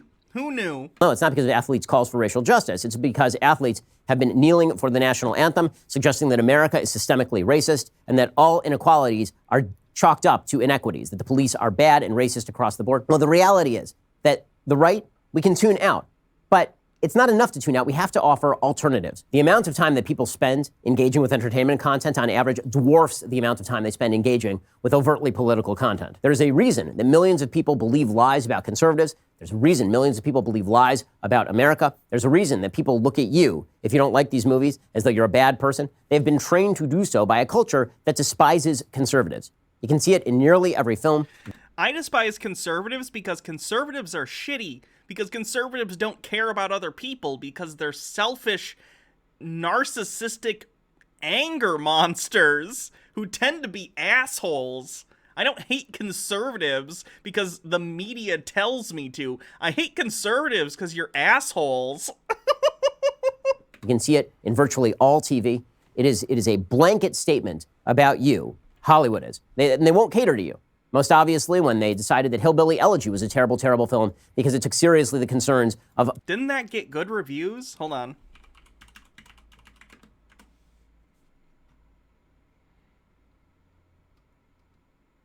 Got 6.7 on IMDb. Not great, but audience rating got 4.5. Pretty bad on Rotten Tomatoes. Let's take a look at the Rotten Tomatoes. I haven't seen Hillbilly Elegy, so I'm not familiar. Hillbilly Elegy is objectively terrible. Adams and Close deserve better than this relentlessly gloomy, often trite movie we all did. There's only a vague message about bootstraps and personal responsibility, and a whole lot of bad wigs. Okay, so it sounds like most people are critiquing and just saying it's like a technically bad film. Hillbilly Elegy communicates precious little about the culture it depicts and exploits with Oscar-baiting aspirations. It sounds like they just don't like the movie, not necessarily that they care that it's like about, you know, people who are Appalachian like white people. It sounds like they just thought the movie sucked. Poor white people. So here's the thing. We need alternatives. It's not enough to just disengage. It's not enough to just turn off the TV. You need some place to go. The human brain wants narrative. The human brain wants to watch competition. We want engagement. And we need people who aren't political to engage with different sorts of content rather than disengaging entirely. Who aren't political. We need to give people a different option. And so here's what Daily Wire is planning. Daily Wire will, in 2021, be jumping into the world of entertainment content. We're going to start by putting our stamp on TV and movies. We're going to make edgy and entertaining films that aren't trying to brainwash you every step of the way. The entertainment content is going to range from comedies and dramas that take you seriously and don't take advantage of your viewership to promote leftist causes. Okay? Instead, we're going to promote conservative values. It's almost like you're doing the same thing, but like explicitly and worse. You're not going to be hit over the head with either right-wing or left-wing causes, the way that TV usually does. Kinda doubt that. The fact is that if you've watched even a single episode of SNL, it is basically just, at this point, Jacobin magazine with a couple of punchlines thrown in. A conservative who became the voice of a generation. Voice of generation, TBD. With a powerful message. Powerful message, TBD. That's the man. Saturday Night Live has made fun of every president since its inception. And from long ago. It helps when the president's a complete jackass, too. Who stood up to Donald Trump. Looked just like him. Head TBD. Close above head TBD. It's time to blow up the Death Star that is the left-wing monopoly on entertainment and to provide a replacement for your bucks so that you're not paying the people who want to see your values disappear. We don't just want to be producing entertainment that caters to your values. We want it to be provocative. We want to compete for the most important audience in the entertainment sphere, young adults. The films are going to be gritty. They'll be violent. We plan to push the boundaries because guess what? That's what people watch. The vast majority of conservatives actually want to watch the same kind of stuff everybody else wants to watch. They just don't want to be insulted in the process. Well, we are going to be dedicated to making... I don't want to be insulted by being told that women and black people should have rights, okay? I'm Ben fucking Shapiro. My wife is a doctor, damn it. That kind of content. Our content may offend some of the people in our audience. We can't win the culture war if we're not competing for the people we are attempting to reach.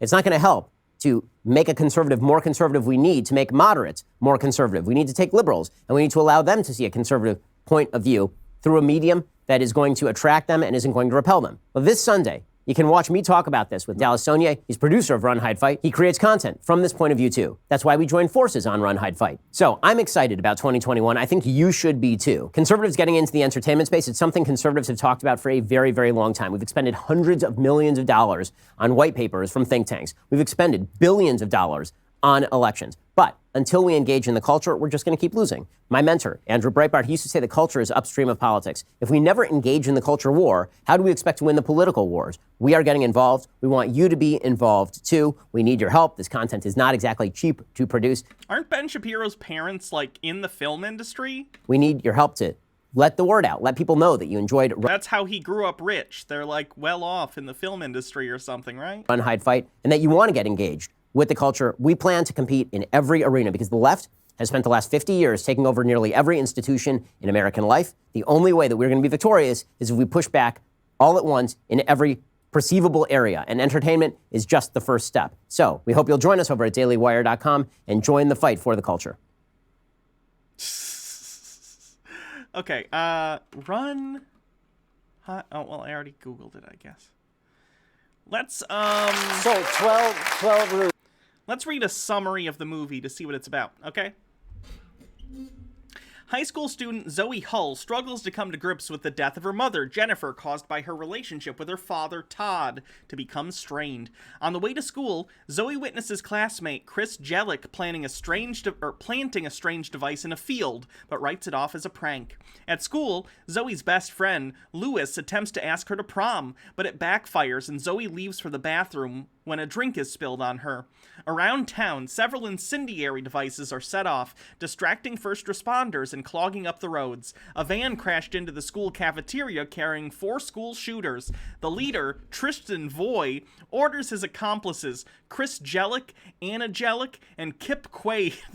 Kip Quaid. Beautiful names. To begin killing students. Lewis, who has access to the school's Facebook page, is tasked with live streaming Tristan. Zoe crawls through the bathroom ceiling and is able to escape the school. She begins warning students and helping them escape. Tristan calls the front office to alert them of the shooting. Because school protocol requires that shootings to be confirmed, the school's principal and security guard are sent to the cafeteria to investigate. The principal attempts to talk Tristan down, blaming himself for Tristan's rage. However, Tristan admits his only motivation is to cause mayhem. Tristan kills the principal, but allows the unarmed security guard to escape. Commenting on how unprepared the guard was for an actual shooting, with the situation finally confirmed, the front office calls a lockdown. We're not going to put messages in your face. We're just going to tell you that we should definitely have armed security guards in schools, and if you try and talk to children before they shoot a bunch of people, you're a libcuck and deserve to be shot. Sheriff Tarsi attempts to coordinate a response to the shooting, but it proves difficult. An explosion in the front office kills the first police officer to respond. Anna is sent to survey the damage, but along the way she encounters Zoe and is killed in the resulting fight. A police officer arrives at Tristan's home only to find that he has murdered his mother. The media picks up the live stream, much to Tristan's delight, and he begins removing students from their classrooms where they're sheltered in place. Kip encounters Zoe and chases after her, but he is quickly subdued. Handcuffed, Kip admits his motivation for the shooting was retaliation for a bullying incident that occurred in middle school. Zoe points out that Kip has murdered several innocent students who had nothing to do with the incident. Zoe contacts the sheriff and tells him that he needs to direct the media's cameras away from the school so that she can safely evacuate students. Sheriff Tarsi calls Tristan live on air to provide cover, but Tristan soon realizes the ruse. Tristan demands Zoe reveal herself to him, threatening to kill hostages every 5 minutes if she does not. Zoe returns to Kip, who expresses remorse for what he has done. A partial atonement for his crimes, Zoe has Kip ambush Tristan, and in the ensuing chaos, that leaves Kip dead and Lewis injured. Zoe escapes with Lewis. Zoe settles Lewis and reveals that she reciprocates his feelings for her, but that she has a hard time expressing them. Lewis warns her that the van in the cafeteria is filled with explosives. Chris is sent to kill Zoe, but he is instead killed by Todd, who has taken a sniping position outside the pool, right before Chris can execute her. Zoe hijacks the live stream, telling Tristan that she is the one people will remember, not him. Tristan rigs the van to explode and escape with a single hostage and an explosive. Zoe removes the van from the cafeteria by putting the shift in reverse and jamming the gas pedal with Chris's rifle. It explodes in the vacant parking lot. Zoe then tries to pursue Tristan, but is mistakenly arrested by SWAT. Outside the school, Zoe meets Sheriff Tarsi, who thanks her for her actions and tells her Tristan died in an explosion. Zoe meets with her father, affirming their love and repairing their relationship. Afterwards, she sees Tristan fleeing into the woods, having faked his own death. Zoe retrieves her father's hunting rifle and shoots Tristan as he receives a cache of money and a passport. Standing over him, Zoe lets Tristan bleed out, telling him that it's what he deserves for what he's done. Yikes. This sounds, bad. Reception. Run, Hide, Fight received mostly negative reviews from the critics and has a score of 22% on Rotten Tomatoes based on 9 reviews with an average rating of 4.2 out of 10. The film also has a score of 13 out of 100 on Metacritic based on 6 critics indicating overwhelming dislike. The film was mainly criticized by critics for portraying controversial subject matter, being described as fundamentally tasteless by Jonathan Romney of Screen International. Critical review of the content of the film was mixed, with Romney praising the film for being undeniably polished and energetic and featuring strong performances from young stars in his review. Conversely, Gun Lodge of Variety compared the film to a cross between Elephant and The Hunger Games and criticizing the film for being merely pedestrian at the levels of direction, craft, and performance, and a grab for attention by peddling an ambiguous line on gun control and eye for an eye morality. David Rooney of The Hollywood Reporter said, "But half-hearted posturing aside, this is Die Hard in a high school, with a 17-year-old female John McClane getting motivational input from her dead cancer mom as she dismantles the murderous plot using little more than gut instincts." David Ehrlich of IndieWire criticized director Rankin for several of the tropes he implemented, stating that the film is a glib, artless, reprehensibly stupid thriller that doesn't even have enough on its mind to be provocative. Robbie Collin of The Telegraph compared the ringleader of the school shooters to the Joker from The Dark Knight, and stated that May's performance feels as heroic as the character she's playing, but that the film makes no attempt to grapple with American school shooting as a nihilistic cultural phenomenon. sounds terrible. So yeah, that's the movie Ben Shapiro's, company made. Sounds bad. Maybe we'll have to watch it sometime and do a review. That'd be fun. Not watch it on stream, obviously. Unless it's on Amazon and we can do a watch party, but, So, moving on. Whew. I don't know if you guys can tell, but I started doing voice training, and I've been trying to do the voice training stuff, and it is hurting my throat a lot to try and talk at a higher pitch. Ugh.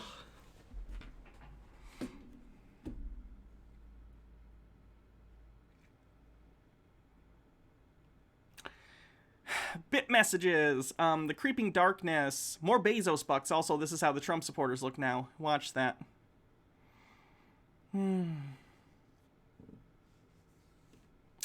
Mitchell Drummer with 50 bits. I already did that one. Windchanter with 20 bits. Ben Dry-Ass P-Word Shapiro. Andrew Batella with 20 bits. When Actual Jake reviewed the trailer the other day, I asked him if he thought Ben wrote that one-handed. I'd want to hear your take on that. Perhaps. Detassi, thank you for following. Windchanter with 20 bits. When you reviewed Amerigeddon, seeing Alex Jones as a senator was a little too real. Chief Tony, thank you for 20 bits. Chief Tony for another 20 bits. So Ben wants movies to care about his feelings. Mary Janid, thank you for following. Dad Buell with 20 bits. The toxic fans weren't just saying she was a boring character. They harassed the actress off social media, and she got less of a part in Rise of Skywalker for that reason.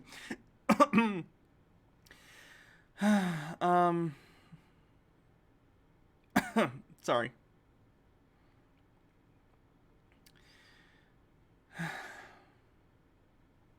Stone Corbell with 20 bits. Chuds bullied Rosa's actress off the internet. Daddy Sume with 20 bits.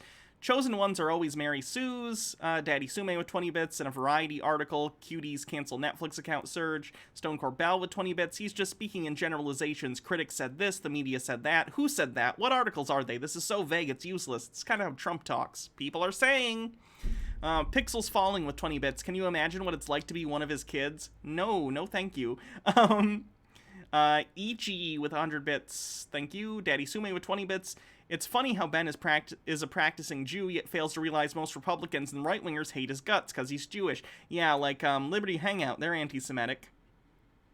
I should take a break. Okay. My throat's starting to hurt, so I'm going to take a little bit of a break from doing the higher pitch voice training stuff. So, sorry. Color by Emmy with 20 bits. Ben Shapiro's voice is like a jackhammer on my patience. D-Zug with 100 bits. Ben Shapiro talks like someone in a movie who got hit by a shrink ray and shrunk 25%.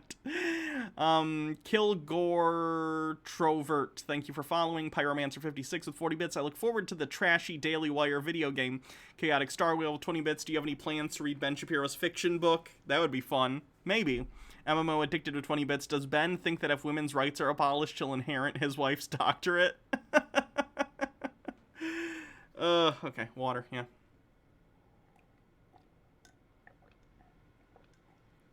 A cleanse to soothe my voice. Let's see what it is.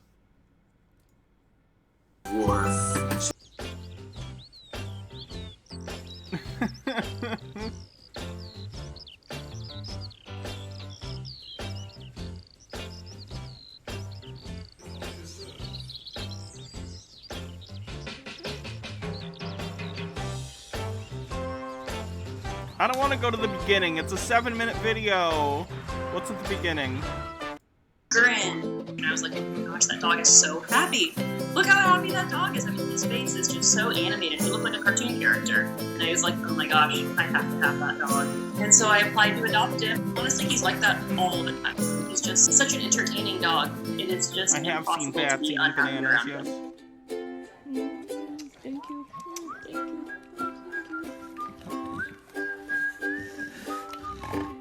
Joe fell in love from the second one.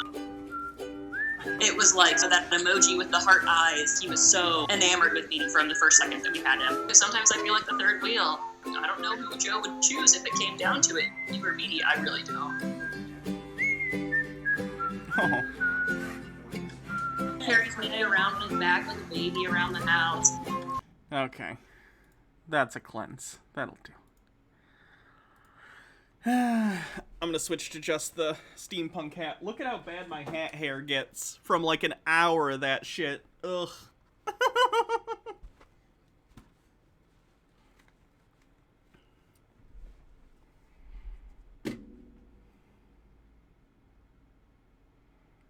We've been having really good viewership lately. Thank you, by the way, everyone, for, you know, coming to these. We've been having over 400 viewers lately. It's really great.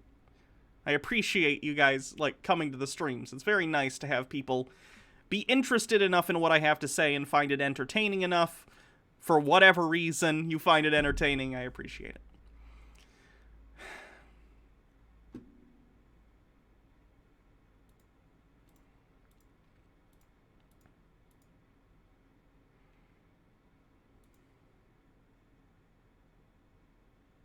Thank you, Sushi Mom.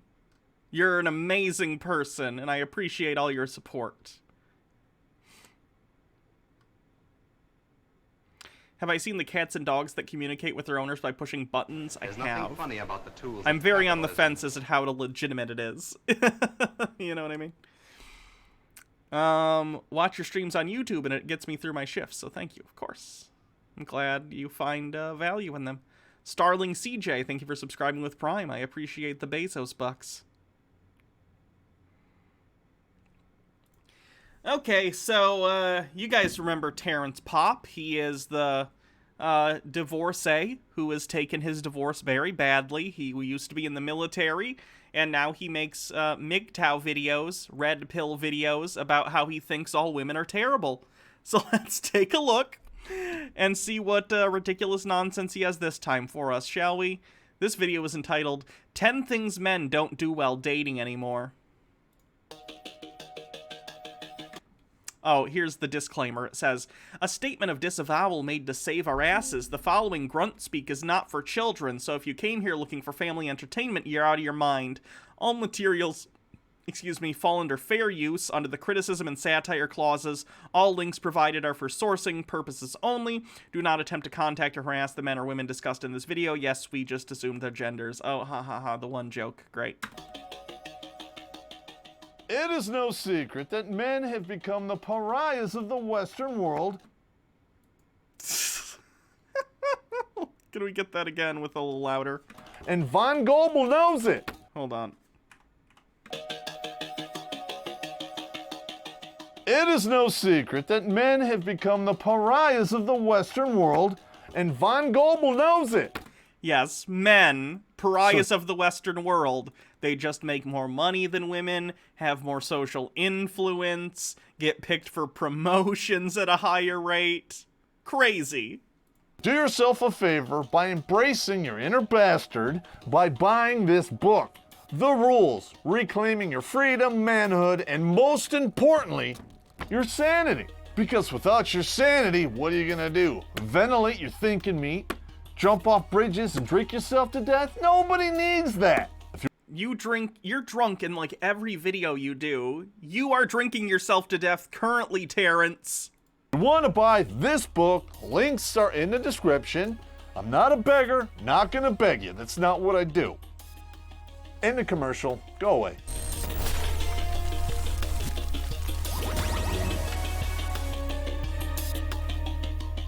What's going on, you wall-hitting whiners? Terrence Popp here, Redonkulous.com. Good Popp showed up today. Because I have good news for the dudes. Terrence was at the Capitol on the 6th, by the way. Or not Terrence Popp.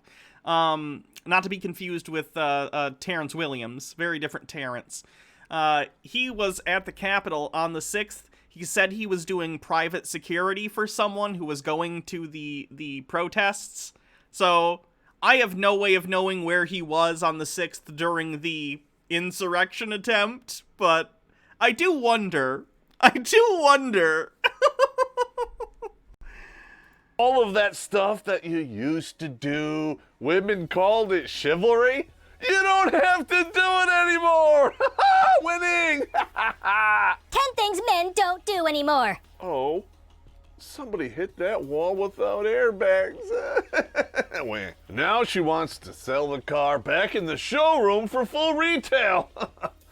Good luck with that. I know I share the sentiments of many women, especially those women who have had the fortunate experience, like myself, of being treated well by men. When you've been treated well, you can't just accept the BS that goes on with today's dating scene. Things that were once taken for granted are now just memories, and sometimes those things are altogether forgotten because the nonsense seems to be the status quo. You want to know why people lease newer cars? Because they don't require as much maintenance. And it's fun to swap it out every couple years for a better, younger model. Guilt-free, of course. Terrence, the compensation levels that you're working with because your wife left you are really, really pathetic, and you should probably learn to cope in a better way than talking in a sarcastic voice drunk in your basement and complaining about random women bloggers talking about some dumb listicle that they wrote. It's not healthy. Please seek help. On top of that, newer cars are sleek, flawless, and well lubricated, if you know what I mean. They look good. Terrence, do you not have lube, like, in your house? Like the women you sleep with, do you not have lube just in case? You should always have lube. Even if someone, like, produces their own lubrication, more lube is never a bad idea. Buy more lube, Terrence. Buy some lube, my God. They handle well, and there's an incentive to keep them that way. If I wanted a lemon full of stains, mystery dents, and puddles on the driveway... Straight men don't use lube? I don't believe that. Jake probably owns lube, right? Someone go tweet at Jake. Jake, do you have lube at your house? Wait. I'd buy a used car. And why is that? Because it's cheaper. It's value tanked as soon as the first dude took it off the lot. Elaine Flowers thinks men should be paying showroom prices for bumper cars. Get out of here. Here's a countdown of things men don't bother with anymore. Number 10, men don't ask women on dates anymore. Speaking on behalf of men everywhere, why the hell should we? They're called meetups now. WTH. Oh yeah, Jake is banned from Twitter until tomorrow. We can't tweet at him. That's a shame. Someone go down to Jake's house and ask him if he's got any lube. Miss Flowers, I know you don't want to hear. It's like back in the day when you used to go to your neighbors and be like, oh, do you have a cup of sugar I can borrow? It's like, can I have some squirts of lube? I don't want to go in dry. But when we ask you to meet up, it's just us being polite. We're giving Sushi you the Mom privilege says, to... find good water-based lube and make sure your sex toys are made of body-safe materials. Good advice. Water-based lube doesn't break down condoms and stuff like oil-based lube does, so for sure. Pick the time and the place so you feel comfortable. Because despite the fact men are 7 times more likely to be attacked in the street, your safety is more important, right? That's not really a joke. I disagree. I'm curious what the statistic you're pulling from there is. If that's just about general street fights, I would imagine men are probably more likely to get into, like, fights or assaulted on the street, often because, how do I put this? Inebriated men tend to get into stupid fights physically over dumb things, but if we're talking about, like, random assaults on innocent people that were not instigating or part of it in any way, I would imagine women are higher, especially if we're talking about stuff like sexual assault. I find it hilarious. I understand that since the emergence of online dating that meeting a new person in a public place is necessary under those circumstances. No problem there. It's also safer for dudes when there's video surveillance because, you know, that's admissible in court. But what has happened is it has taken the place of real dating. In those instances where 2 people know each other, the guys are requesting to meet the woman at a location to hang out as opposed to actually picking her up to take her out. Sorry, you do not get to pick and choose on the type of equality you get. There's only one type. No one promised you equality of happiness, only opportunity. Sure. What annoys me about Terrence when he does videos like this is he'll take listicles and, like, articles from random nobody knows websites or websites that no one really gives a shit about and acts like it's literally speaking for all women. And that tends to be pretty stupid, right? It would be like if I assumed what Terrence says somehow stands in for all the opinions of cis men when it doesn't, right?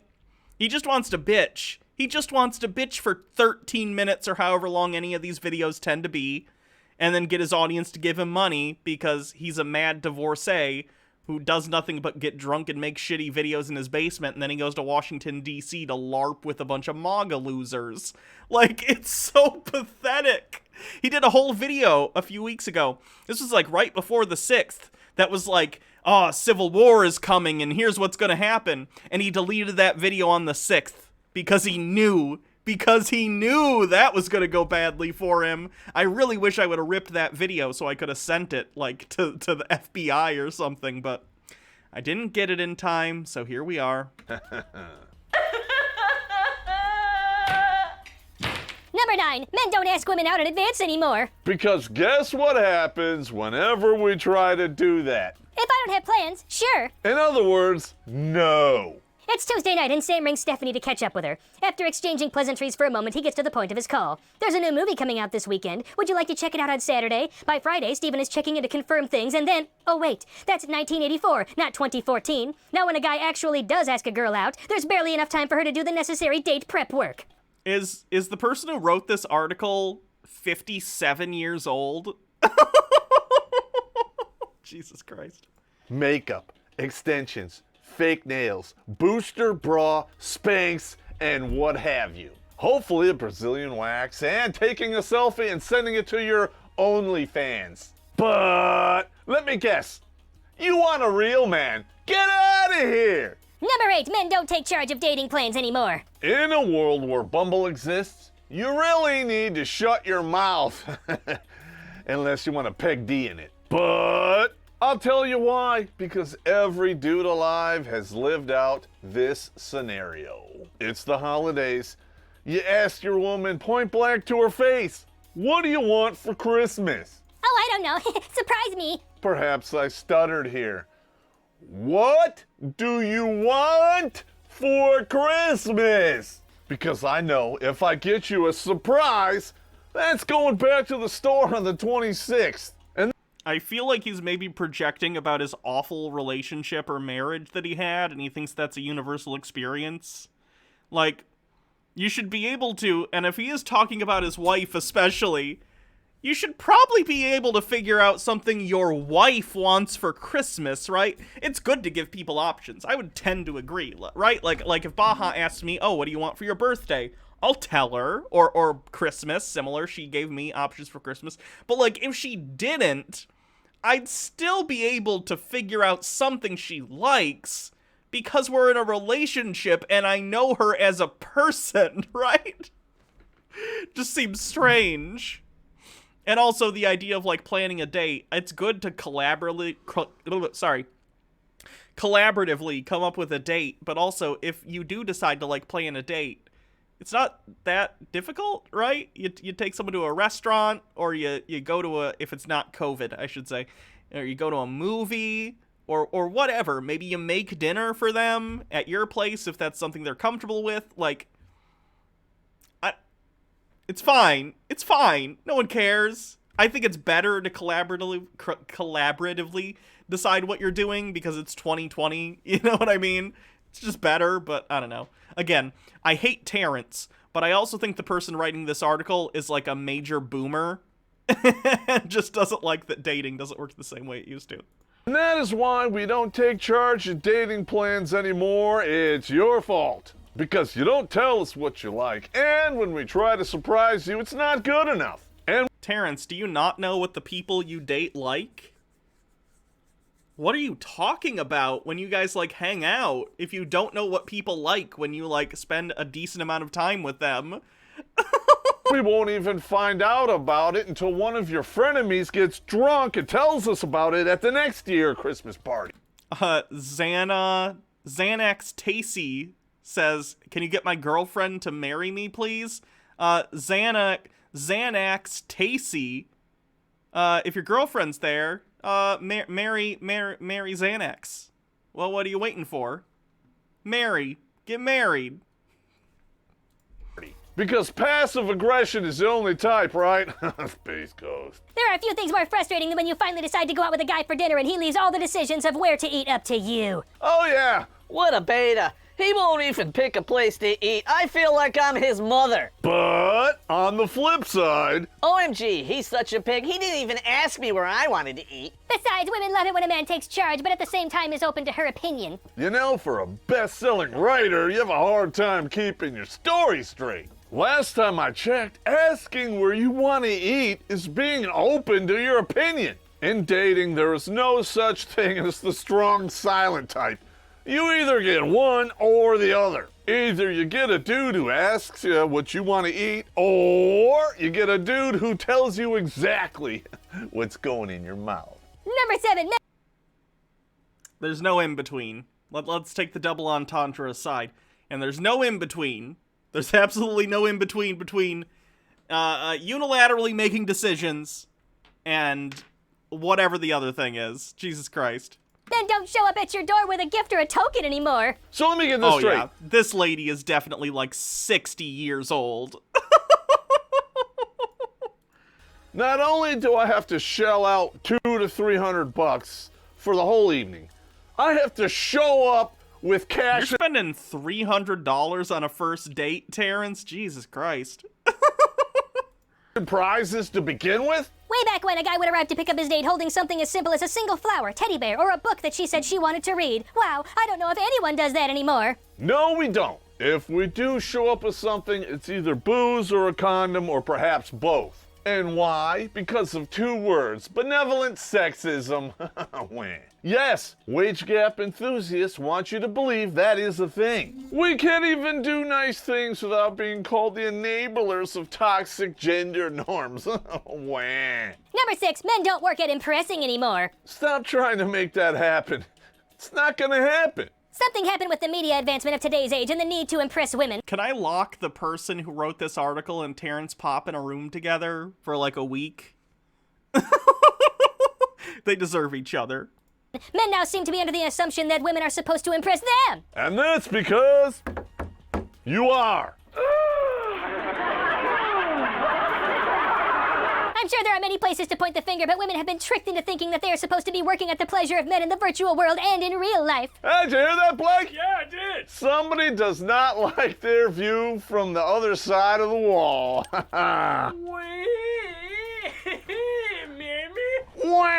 You should be trying to impress us because us men, we're the prize. And you know it. Instead of accepting that, leftists and the media are trying to make us feel ashamed, just like you're doing right now. Terrence, you should at no point be ashamed because you're a man or because you're masculine. What you should be ashamed about is that you're a shitty person, completely divorced from your masculinity. You're just a shitty person. That's why you should be ashamed. Do you believe that men are the prize? No. So women are the prize? Hell yeah. Speak on it. Speak on how women are the prize. Prize. Because I think men need women more than women need men. Oh, Jesus Christ. How about we're all just like people and it would be excellent for us to like get along with each other, and if you're interested in a romantic relationship with a significant other of any gender, then you should be able to do that and treat them as a human being and not decide that one of you has more value than the other for some arbitrary bullshit reason. Wouldn't that be great? What's this? The 1777 Commission? What is this? In the course of human events that have always... Oh, Jesus Christ. Who is this by and what is this for? Is this saying that they should, like, secede from the U.S. government, that someone should or something? Someone's gonna need to give me some context for this shit. What happened to men working to prove that they are worthy and capable of being with a woman? Something is definitely wrong here. So it's natural and completely expected for men to grovel in the face of women because of vagina and reasons. But heaven for... It's Trump and he's defending... Well, I imagine it's Trump. People who work for Trump. Defending the Founding Fathers from accusations of slavery. Stupid. Forbid women should prove themselves worthy of that princess treatment. You might think all women are queens. So was Marie Antoinette, and we all know how that all worked out. Oh. Number 5, men don't give meaningful compliments anymore. What Miss Flowers is trying to say is the men that she wants are not giving her meaningful compliments anymore. I'm referring to men only taking notice of a woman's physical attributes. And I'm not referring to locker room jargon either. I'm talking about a man extending this nonsense onto the woman and trying to pass it off as compliments. If men got an electric shock every time they complimented a nice set of tits, they would actually stop doing it. But if I get a blowjob and a steak every time I do it, nice rack, Screen 5. So why don't you talk to the rest of your squealing harpies and stop rewarding this bad behavior with free poon? Number 4, men don't ask women to dance anymore. Well, now that crime labs can process touch DNA, Space Ghost is on. You're at a club or even a private party, and unlike back in the day when I really don't understand his Space Ghost meme. I have no idea what he's doing. there were couples, there are groups of women on the dance floor and men standing on the sidelines either ogling them or ignoring them altogether. Because they're damned if they do and they're damned if they don't. Wah. If they stand on the sideline and stare at you, well, they're just creeps. If one of them breaks ranks and asks you to dance, and you don't like him, he's still a creep. Unless he buys you and the herd you're... You can politely decline to dance with someone without considering them a creep, as long as, like, once you say no, they're like, oh, okay, thanks anyway. That's fine. With a bunch of drinks. Then he's a simp and a creep. Now, if a woman doesn't ask a man to dance, she's stuck with not dancing at all, or only getting off the wall to join in on a line dance. What you are complaining about, men have been dealing with, I don't know, for centuries. We either act, or we go home. Alone. Number 3, men don't buy drinks anymore. Half the time, the chick we buy the drink for looks at us, says thanks, and walks off because Space Ghost is on. And next thing you know, she's dragging Chad and Tyrone behind the dumb dumpster to complete the 2-point conversion. Wow. Only are women not being asked to dance, men don't offer to buy a woman a drink anymore. However, they have no problem taking up her... Can I imagine his smell? I'd be afraid of getting in smell distance of Terrence. I think the vapors coming out of him are probably flammable based on the amount of alcohol he puts in his body. Her time talking while sipping on theirs. So what you're saying here is you're kind of thirsty. Wah! You made this mess. You clean it up, you old beef and cheddar, Screen 5. Number 2, men don't make phone calls anymore. I do too, but... No one makes phone calls anymore. The phone is terrible and everyone should text all the time. But only 3 times. You don't get back to me after that, I am moving on to the next sausage wallet in the Rolodex. I'm all about modern technology, but not to the chagrin of authentic... Has Terrence ever considered just dating dudes? Like, he seems to... I understand that this article is stupid and this lady is silly, but, like, if Terrence hates women as much as he lets on, just, like, you know, date dudes. I don't know. Like, why are you this obsessed with talking about women if you hate them this much? It just seems weird. Like, again, I also think this article is boomery and she's being ridiculous, but, like, Terrence seeked this out. He went and he found this article to comment on. I would never go and search this out. Why? Why would you put this in your life if you hate women this much?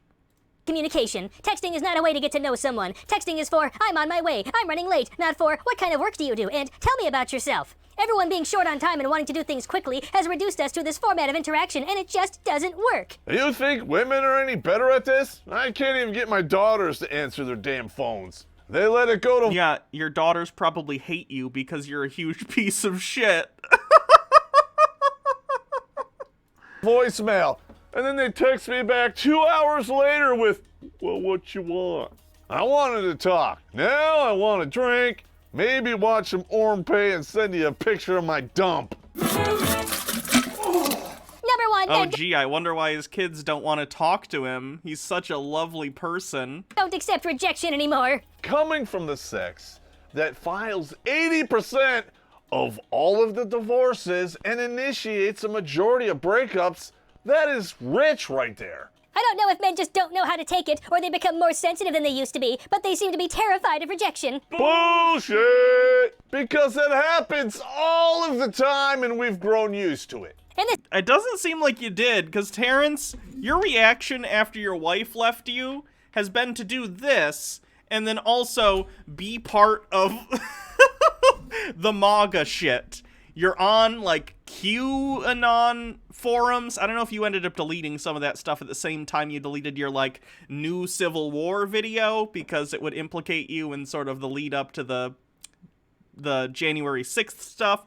But, like, you're full in on the conspiracy theory stuff, and you're on that train, I think, mostly because you never got over your wife leaving you. So to act like you take rejection really well is kind of hilarious. This is the reason they don't do the things listed here anymore. No, it's not. There is no middle ground. You know, the man who puts in the effort and the work to get the woman. Instead, they either don't try at all, or they don't take no for an answer. Just admit it, Miss Flowers. The only real problem you have with these guys is simply this. They don't want you. And the guys who actually do all of this stuff, you don't want anything to do with them. But when you wait to Christmas Eve to do all of your shopping, all of the good toys are gone. The key to encouraging good behavior and action is positive reinforcement. If men stop doing these things, it's because women took the incentive away. Instead, you rewarded a-holes with the rumpy-pumpy, and you're mad that they don't want you anymore. At the end of the day, you have no one to blame for this but yourself. We might be out of YouTube jail, but we are still on parole. One more community guidelines strike in the next 90 days could terminate this channel for good. Sounds good to me. So be sure to follow our alternate channels in the description for complete episodes, and stay tuned for Grunt Speak Live every Thursday night at 8:30 p.m. Eastern. I would love to add this channel to the stream graveyard. That would be beautiful. No, I'm not going to link you guys. Oh.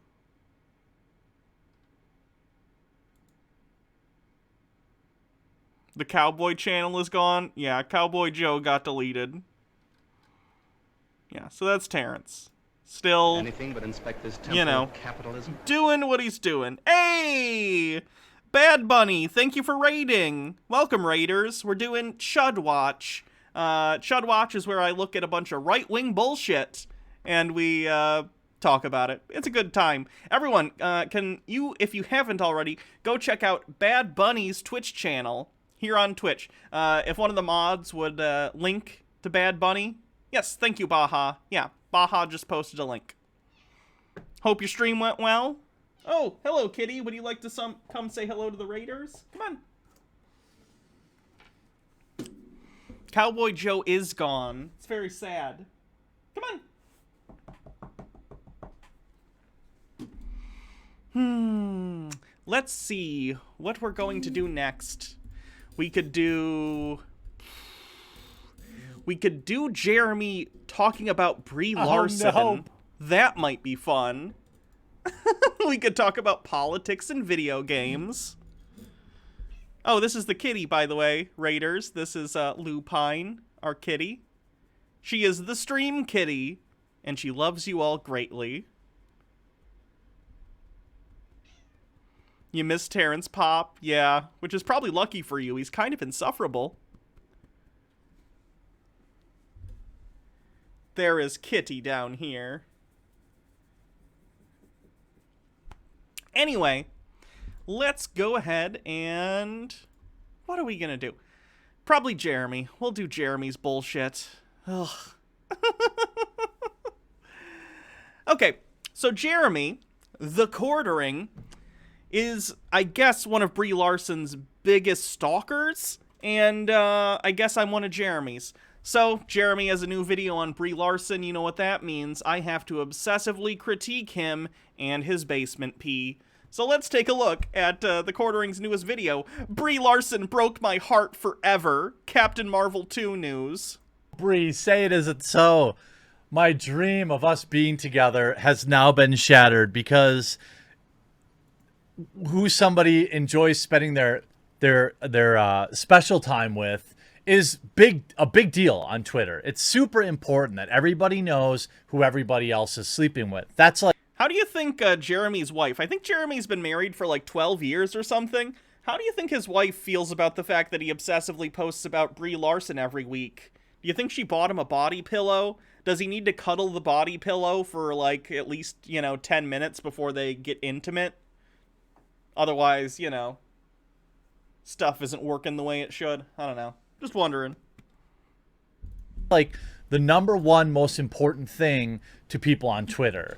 And apparently we've got some spicy news about Captain Marvel now. I wonder if new director Nia DaCosta will be writing this into the script. Now, interestingly, before I get to that, Brie Larson has been making the rounds again, the press tour, the past couple of days, over a couple of statements she's made now in support of Nia DaCosta, who is directing Captain Marvel 2. Nia DaCosta, who's earned nothing in Hollywood as far as I'm concerned, who has done one movie.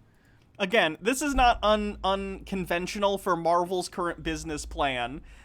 James Gunn, similarly, did very small films and one medium film, and then Disney picked him up. This is Disney's strategy now, is find technically competent directors who don't have clout in Hollywood because they're new to the industry, at least relatively new, so they can push them around and make sure they do, standard Marvel movie. And I like the Marvel movies a lot, but that's what they're doing. They're getting directors that are technically competent, but who don't have the clout to push them around, and they get to make all the decisions. He only mentions this in regard to her, though. He tends to ignore the fact that there are many other directors who are similar. Taika Waititi, James Gunn, other directors. You know what I mean? Disney's been doing this for a while. But of course, in this case, it happens to be a woman, and Jeremy can't handle that. Who was hired before that movie was ever even completed. She did Candyman, which I'm sure will be awful. I haven't seen the movie, but I'm sure it will be awful for reasons. There's one other film, I think, on her credit list. But she was handed Captain Marvel 2. Why does Disney keep hiring these nobody directors? Let's see. Again, the last two they did this with were Taika Waititi, who made Thor Ragnarok, which is the best Thor movie and also the most successful Thor movie. And then the other one was James Gunn, who made Guardians of the Galaxy 1 and 2, which are the best movies in the MCU, which also are some of the most popular ones. Gee, why does Disney keep going forward with this successful business decision? He's such an idiot. Well, it's because they know they'll just do what they say. Yeah. Yep. And that's probably not great. Again, I'm not a huge fan of that. I prefer when directors and stuff have creative freedom, but clearly whatever Marvel's doing is working out for them financially. So I can't really say I don't understand why they're doing it, even if creatively I don't necessarily agree with the mandate. It's working out for them financially, and Disney is a huge company, and that's what they want to do, is make money. So they bring in directors that are relatively unknown, and they say, here's how it goes. You follow the formula. This is a Marvel movie. There will be no real stakes. Nobody dies. There'll be a lot of boom booms and a lot of CGI. But you know what? People have died in the Marvel movies.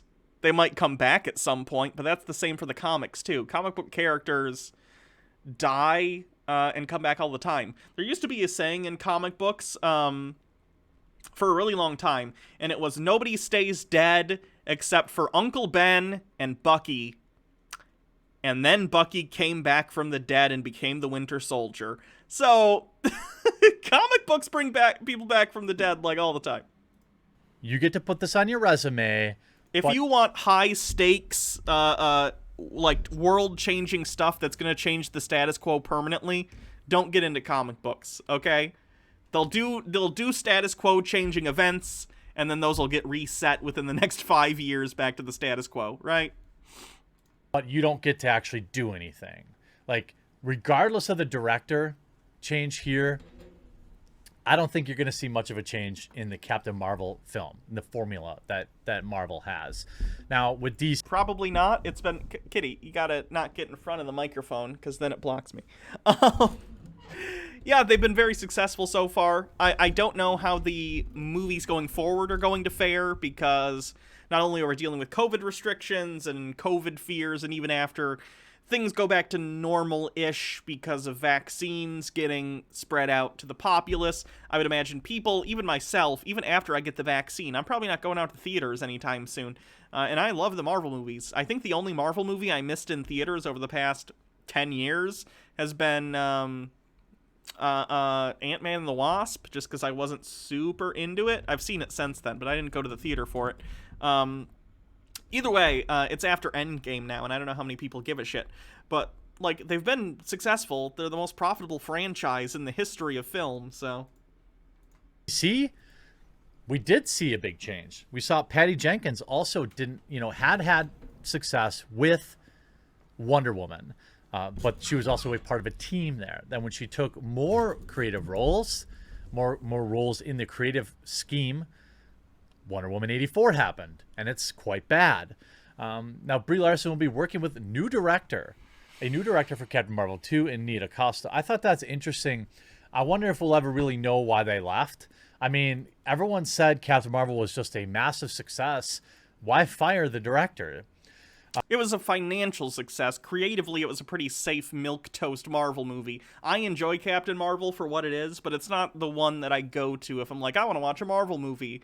I'd probably watch one of the Iron Man movies or one of the Avengers movies or Doctor Strange that's, like, visually interesting. Captain Marvel is fine, and I like Brie Larson fine in the role. But it's a pretty safe movie. But when people say it was successful, usually they're talking about financially because it was the 23rd highest grossing movie of all time. Usually when people say Captain Marvel is successful, including people like me, what we're saying is Jeremy's prediction of get woke, go broke was incredibly stupid and made him look like an idiot, which is always fun to point out. And she has high praise for the Candyman Helmer, a movie nobody's seen. Larson appeared on A Little Late with Lily Singh. No wonder I didn't hear about it. And over the course of the conversation, talked about working with DaCosta for the film, and which is currently, in development, and we'll see Larson reprise her role as Carol Danvers alongside Iman Vellani as Kamal Khan and Teyana Paris as Monica Rambeau. It's amazing, Larson said, of working with DaCosta. I'm so excited that it's announced, and now I can talk about that. Nia's amazing, and she got the job because she was the best person for the job. A version it's of Nuke? Interesting that Brie Larson said that out loud. The guy who took the different pills in Jessica Jones was Nuke from the comics. It's almost like she knows she didn't deserve the job. Imagine being handed a $1 billion franchise movie. And what many insiders of Disney and Marvel have said, the most important character in the MCU, Captain Marvel, after doing one movie that nobody's seen. This is my favorite part about this. She just gave an incredible presentation. I'm inspired by her. She is confident. It's a big deal to step into this thing we know as the Marvel Universe. It's a huge thing to have a leader who's just like, yeah, I'm meant to be here. Well, how did that work out for Birds of Prey? That movie was... He always does these equivalencies between, like, Birds of Prey and Captain Marvel, as if Birds of Prey wasn't connected to the DCEU, an incredibly unsuccessful and disliked movie universe. It was also directly related to, like, one of the worst DCEU movies, and the bar was already so low, Suicide Squad. And then Birds of Prey was okay. I enjoyed it for what it was. But yeah, it had a lot of baggage, and people didn't give a shit because it was attached to Suicide Squad. I don't know if Captain Marvel 2 will make money. I really don't. But understand that Jeremy's criticism entirely comes from a place of the fact that he doesn't like Brie Larson because she's an open feminist who talks about, like, progressive things, and he doesn't like that. And it's really, really pathetic that he spends all his time, like, when he talks about her, trying to act like that's not the case. He's like, oh, I don't like it for this, and this reason. When really, if that was the reason, you'd say that in the review and maybe a couple times since then, but you wouldn't every time there's a Brie Larson thing trending, you wouldn't go on and be like, here's why I hate Captain Marvel and Brie Larson. It's just stupid. It was awful. And Disney rewarded the poor directing with a Pirates of the Caribbean franchise film, which I'm sure will also be terrible.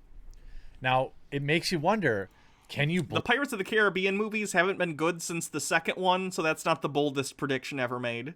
Blame the director at this point? I don't know. I mean, if you bring in these nobodies who probably aren't going to push back against Disney in any meaningful way, it's not like you're bringing in Spielberg, and Spielberg's going to say, no, Disney. Spielberg sucks now, too, so... This is how I'm going to do it. You're bringing in nobodies. Why do you bring in nobodies?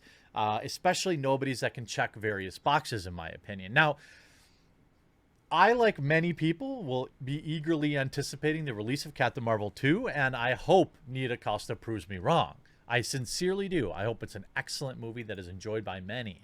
However, she's got no track record for it. Just because you haven't done something doesn't mean you can't do it, but it doesn't necessarily mean that you can. Marvel announced that DaCosta, who directed the yet-to-be-released Candyman sequel, would be helming Carol's second outing at Disney Investor Day in 20... Hold on. Someone says, Thief of Hearts says, Jeremy has also attempted to do several live streams this month, all of which failed and got shuttered. He even wants to turn Midwestly into a morning podcast show since politics bore him now. I'm sure they bore him because Trump lost and he's a Trump supporter. I'm sure he's not bored. He's just depressed. And what do you mean his live streams got shuttered? What does that mean? 2020, DaCosta recently told the Wall Street Journal she was excited to be offered the film, but consider the magnitude of taking on another franchise film so quickly after the last one. Why? You're a director. Direct. Why? I don't get it. It was definitely an immediate yes, but I'd been mulling it over through the process. The consideration on my end was, I just did a movie that's bigger than me. Do I want to do one that's even bigger? They should all be bigger than you. But at the time, I'm a huge Marvel fan. Of course, everyone says that. And I have been since... A lot of people... It's the biggest franchise in the world. Again, if you don't like Marvel movies, I completely understand. They're very cookie-cutter factory movie making. It's the fireworks factory. It's come and watch, sort of standard action comedy, snarky characters, great special effects, action scenes. I understand if you don't like that. That's perfectly valid. It's the McDonald's of the film industry. It's consistent films that are pretty consistently enjoyable for the whole family, but they don't have a ton to say usually. There's not really deep messaging in most of them. They're not, the most technically impressive films outside of their really good special effects. Like, that's fine. You don't have to like them, but acting like everyone who does like them is like a shill is stupid. Because it's the most profitable franchise of all time. People like the Marvel movies, whether you do or not. K Vinyl, thank you for gifting 5 Tier 1 subs to the community. Appreciate it. Since I was a kid, and I've always wanted to direct a Marvel movie. Yeah, popcorn movies. They make that. popcorn movies. I don't think anybody grows up wanting to direct a Marvel movie. They're all the same. Directors don't have much input on these films. I mean, go back and look at the last 10 and tell me if they felt markedly different in any real way. And there's a dozen directors over that same period of time. But now, what is the most important thing about... If you're asking me to look at the last 10 Marvel movies, let's take a look. Marvel movies. Ooh, botched that. Let's take a look at all the MCU movies and see if the last 10 feel any different, for what it's worth. Just because he asked us to do so.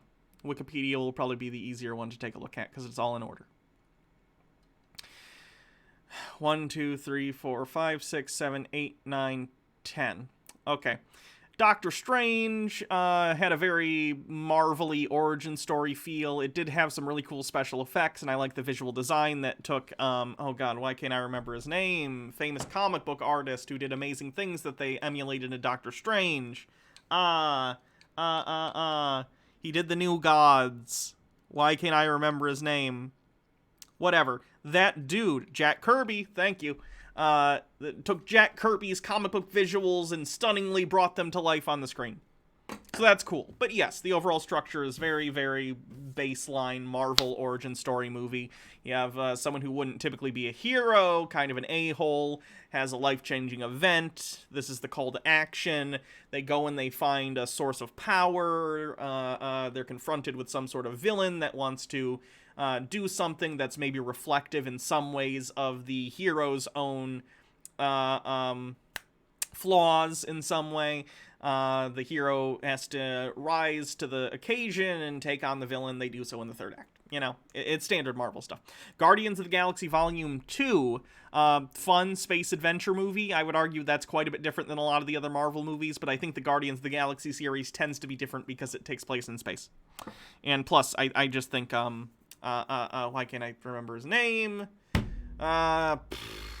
James Gunn. I think James Gunn's a really talented director and writer, so those are quite a bit different. Spider-Man Homecoming. Spider-Man Homecoming's a fun Marvel movie, but I agree it falls into that category of, like, action, comedy stuff, but with the twist that it's, like, teenagers in high school, and I thought they sort of captured high school comedy stuff pretty well. Thor Ragnarok. Really cool space adventure featuring Thor. Again, of course, it's going to feature the same sort of, like, action comedy stuff, but they're part of the same movie series. I would expect that. Black Panther, I would say, was pretty different tonally. Not exactly. They're still comedy, but I'd argue it more had really cool visual design and stuff. Avengers Infinity War, it was an Avengers movie. An enjoyable Avengers movie, but an Avengers movie. Ant-Man and the Wasp, I wasn't that into it. I don't really like... The Ant-Man movies are okay. I don't hate them. Like, if someone was like, you want to watch Ant-Man? I'd be like, okay, fine. But, you know, it's whatever. Captain Marvel, again, this is probably the one that, even though I like Captain Marvel and I like Brie Larson as Captain Marvel, I would agree. It's pretty standard. At least in the same way that Doctor Strange very much follows that, like, template of Marvel movies. But Captain Marvel doesn't have that interesting visual design, you know, taken from, like, Jack Kirby comics on screen. So it can run a little flat, but I enjoy the Nick Fury stuff. I enjoy Captain Marvel and all that stuff, but, you know, yeah, I get it if you're bored by it. Avengers Endgame, I enjoyed. It's a pretty big fan wank, but I enjoy that kind of thing. And then Spider-Man Far From Home was more of the teenage comedy stuff. So even though they do have sort of the same tone running throughout the movies, there are differences, but yeah, they're part of the same series. You're going to expect them to be somewhat similar, and if you don't like that, perfectly understandable, and that's valid. But there's a reason people like it. Like I said, it's the McDonald's of popcorn movies. You don't go to McDonald's because they serve the best cheeseburger in the world. You go to McDonald's because it's the same cheeseburger every single time, you know? You know what you're getting. It's cheap, it gets you what you need. Anybody, according to Twitter, well, it's who you sleep with. And Brie Larson did a wholesome video on her YouTube channel about just taking a quiz about herself. It's wholesome content. Good for you, Brie, for not abandoning your YouTube channel after all the initial shine wore off. And in that video, there was like a throwaway moment where she was asked, you know, the question was something like, what would you be doing if you were 10 and in the library or what would you be doing at 10 at recess or something like that? And her answer was Ditko. Did I say the other one? Did I say Jack Kirby? It's Steve Ditko, I think. Right? Hold on.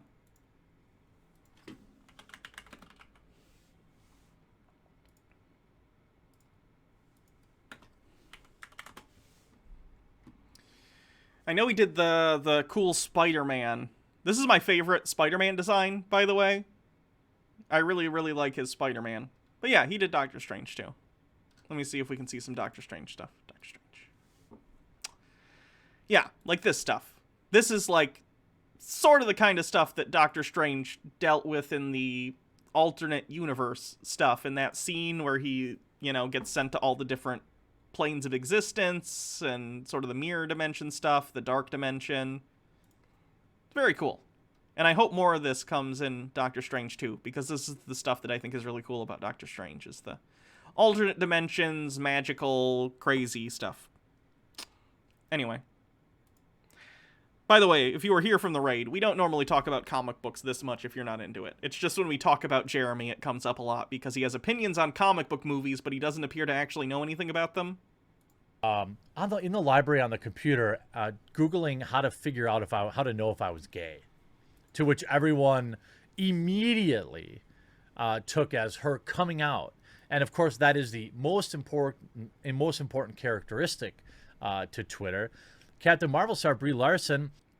Why do you assume that because people find it interesting that that's their most important characteristic? If Brie Larson was, like, queer in some way, if she was, you know, bi or lesbian or pan or something, that's fine. I don't really care, but people care about celebrity stuff. That doesn't make it their most important quality, Jeremy. Has queer Twitter in a tizzy today after she posted a video of herself answering personal questions. YouTube channel wanted to answer. She dropped a hint that she could be gay. Again, who cares? I don't understand this reaction. I'm not like, yes, another straight dude.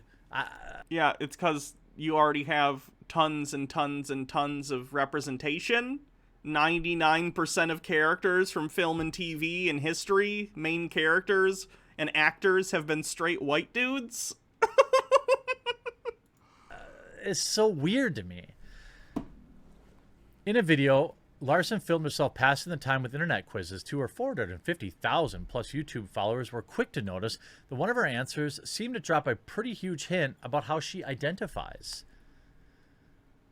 Larson, whose real name is Brienne Desaulniers, Larson seems better, I see why you changed it, hasn't officially come out, however. Her representatives did not immediately return a request on comment. That feels carefully crafted, doesn't it? That feels carefully crafted. And if you look at a lot of these replies, hold on.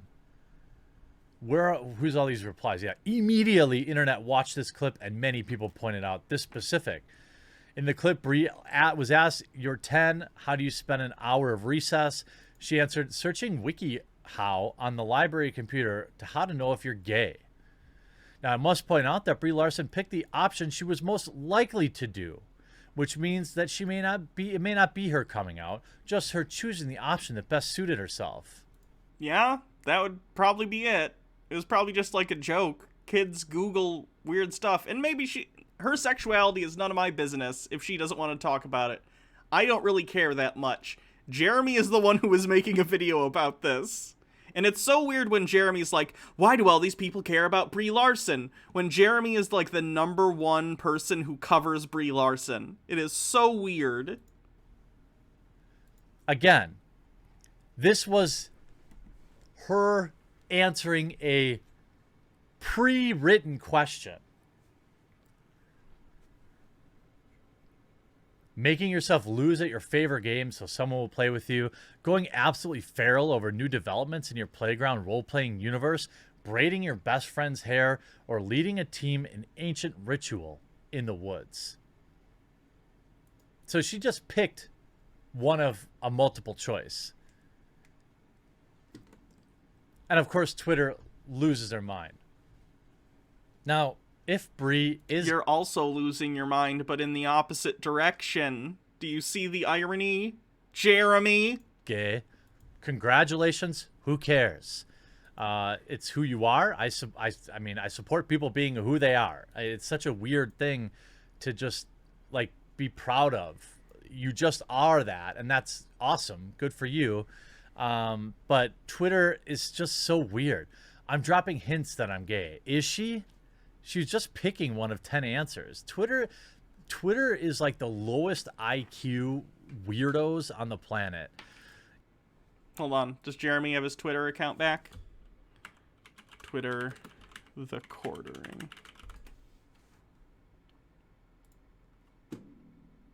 I'm blocked, but it appears he does in fact have his Twitter back. Twitter's full of, what did he say?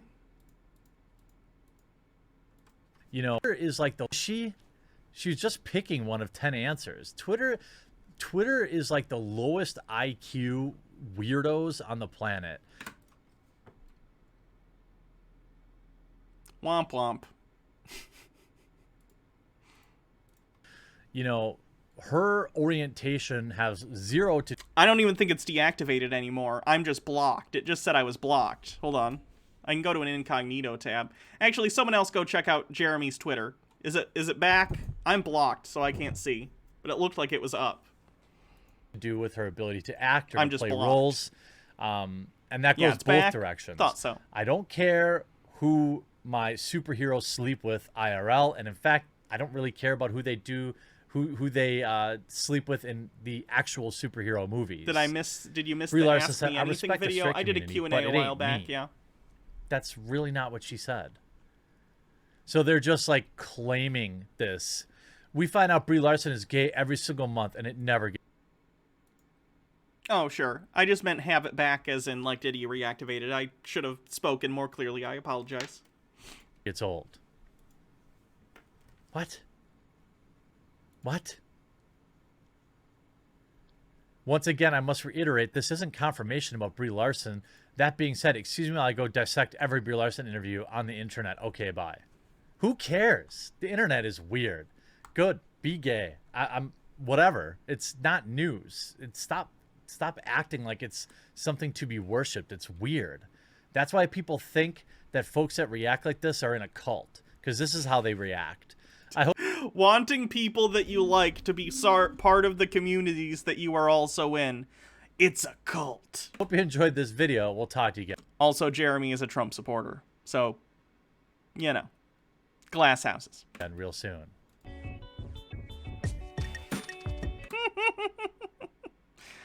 Oh, Jeremy.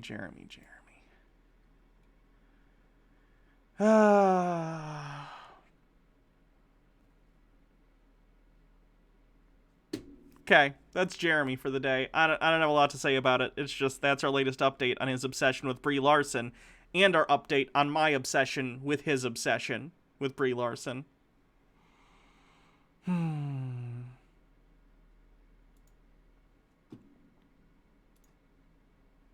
you haven't already, give my YouTube channel a subscription. It's where I post all my There's nothing funny about the tools. It's where I post all my past streams and stream highlights. Let me get to these bit messages. There's a lot of them.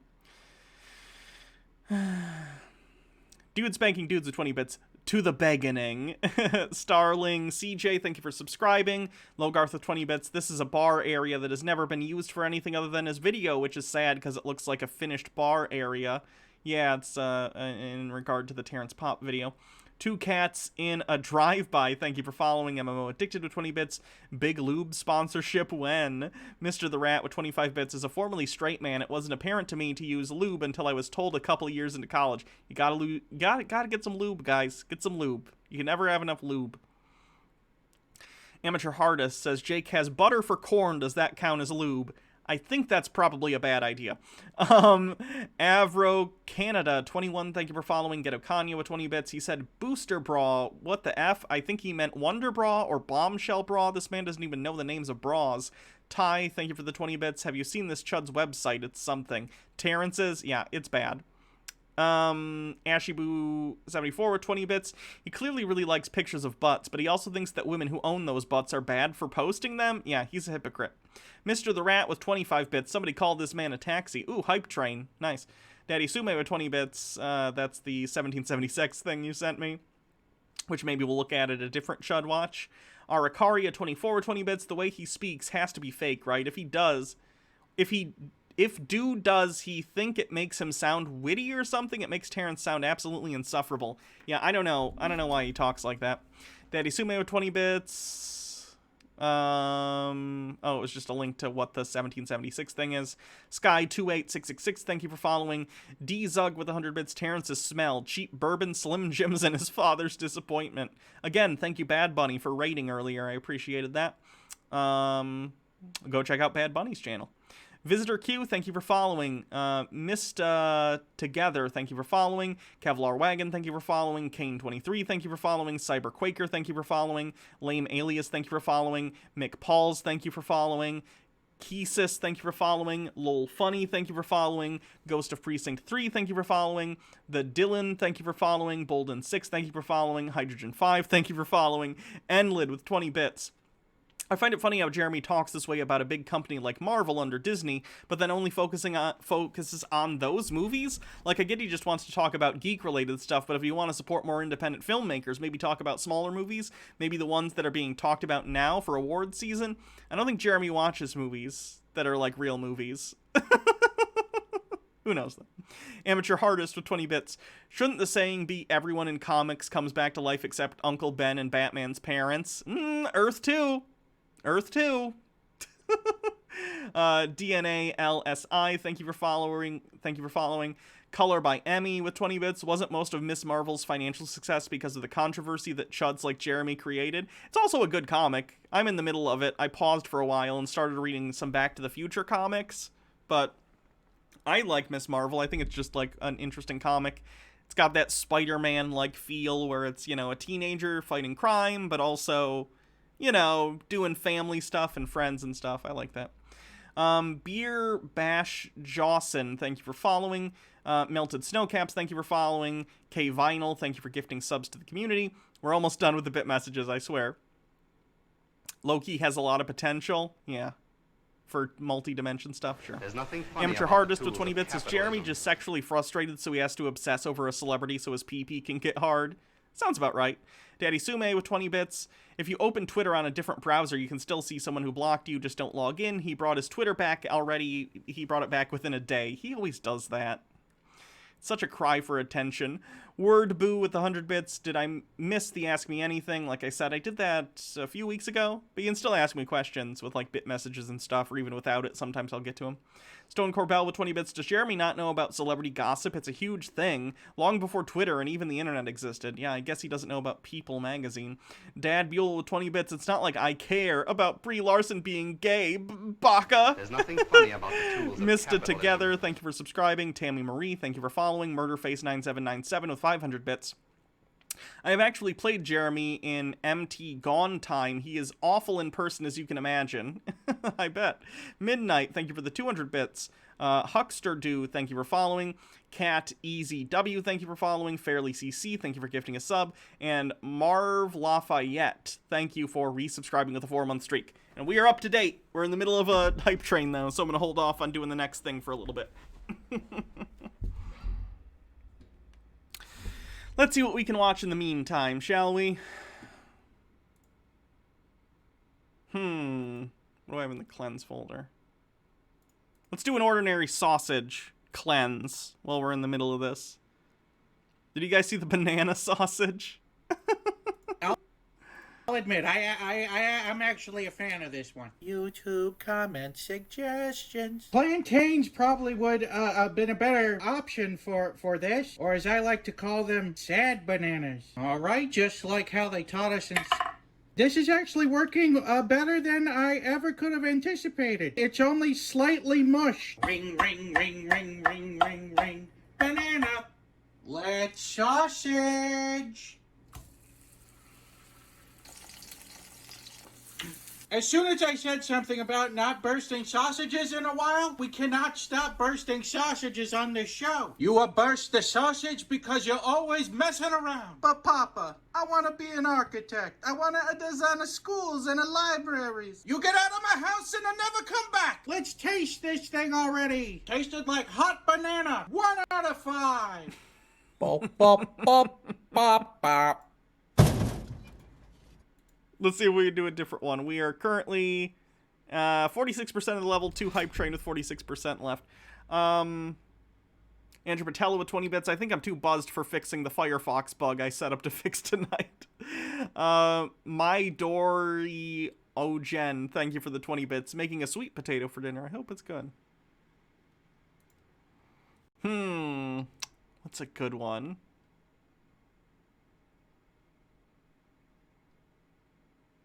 The oil sausage is funny. YouTube comment suggestions. Every now and then, Chud the sausage YouTube when. comments suggest something that's just so stupid. So Pearthin says, we're gonna be "Let's doing oil sausage." I just have to see what happens to this thing.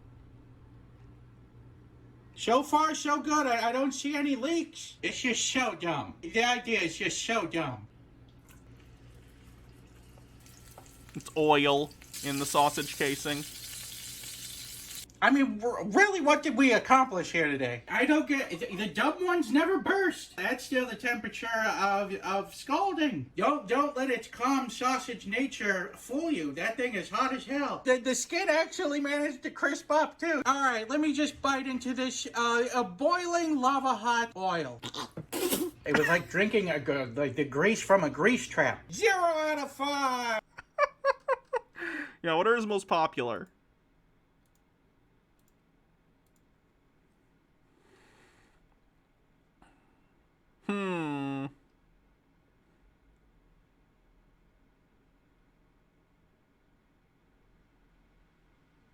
I've seen so many of these. Hey there, folks. Ice cream sausage. 30 seconds left in the hype train. Yes, keeping with the summer theme that we just made Have I watched all of them? I've watched many of them. Probably most. A sweet treat. We're going to be doing ice cream sandwiches.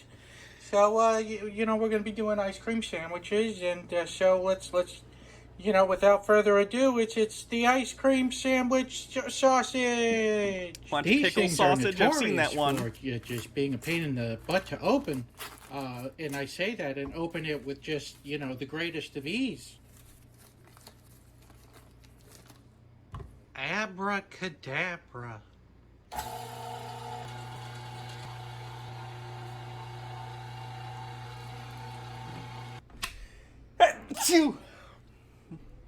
He has not done Hot Pocket sausage. There's nothing that 100 men or more could ever do. I bless the sausage down in Africa. It's thick. It doesn't Thank you, wanna Panda go. Quinn.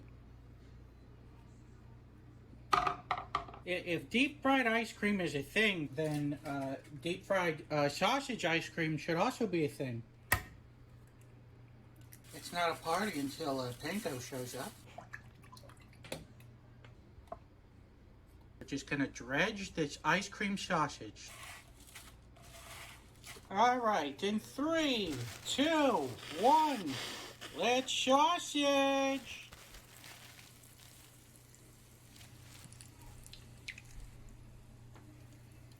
The only thing I really have that's a sweet bun is this cinnamon raisin bread.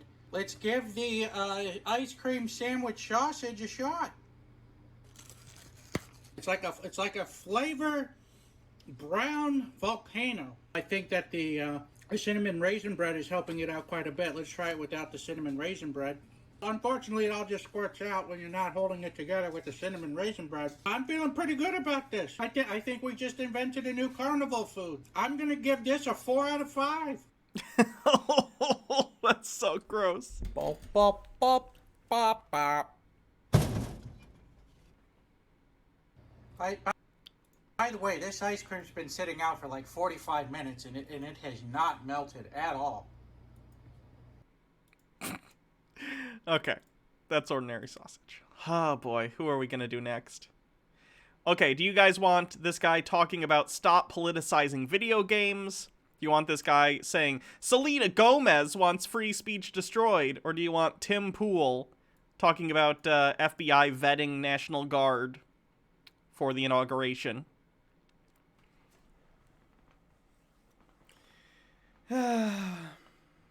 This will probably be the last video, just for the record, so pick well. Okay, I'll do an actual poll. Hold on, hold your chats, I'll do a poll.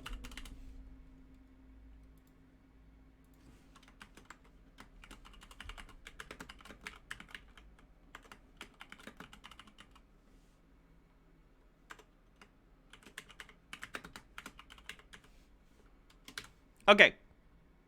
Vote in this poll, please, so we can have an official vote count. This vote count is sponsored by Dominion Voting Tools.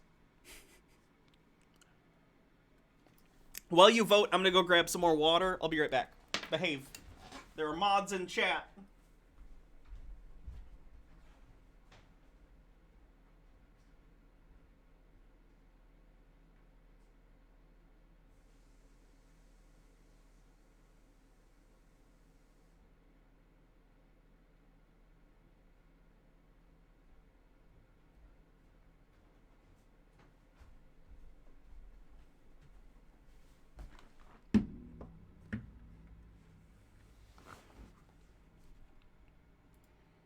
Tim Pool's winning. Of course Tim Pool's winning. You guys hate me.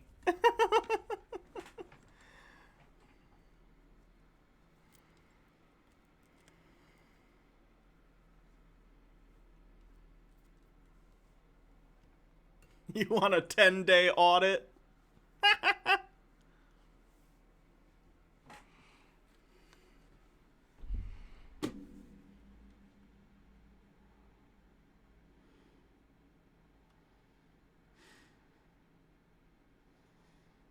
I'm pretty sure Tim Pool's gonna win. Sad face.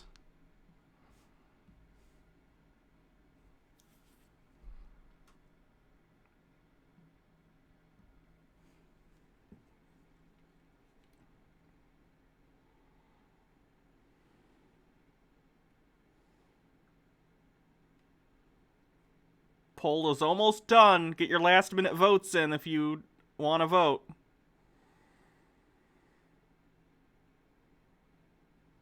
Selena Gomez is the third party of this vote. No, she got 12% of the vote. That's way more than any third party's getting. Okay, Tim Pool wins. That's unfortunate, but I respect democracy in this stream.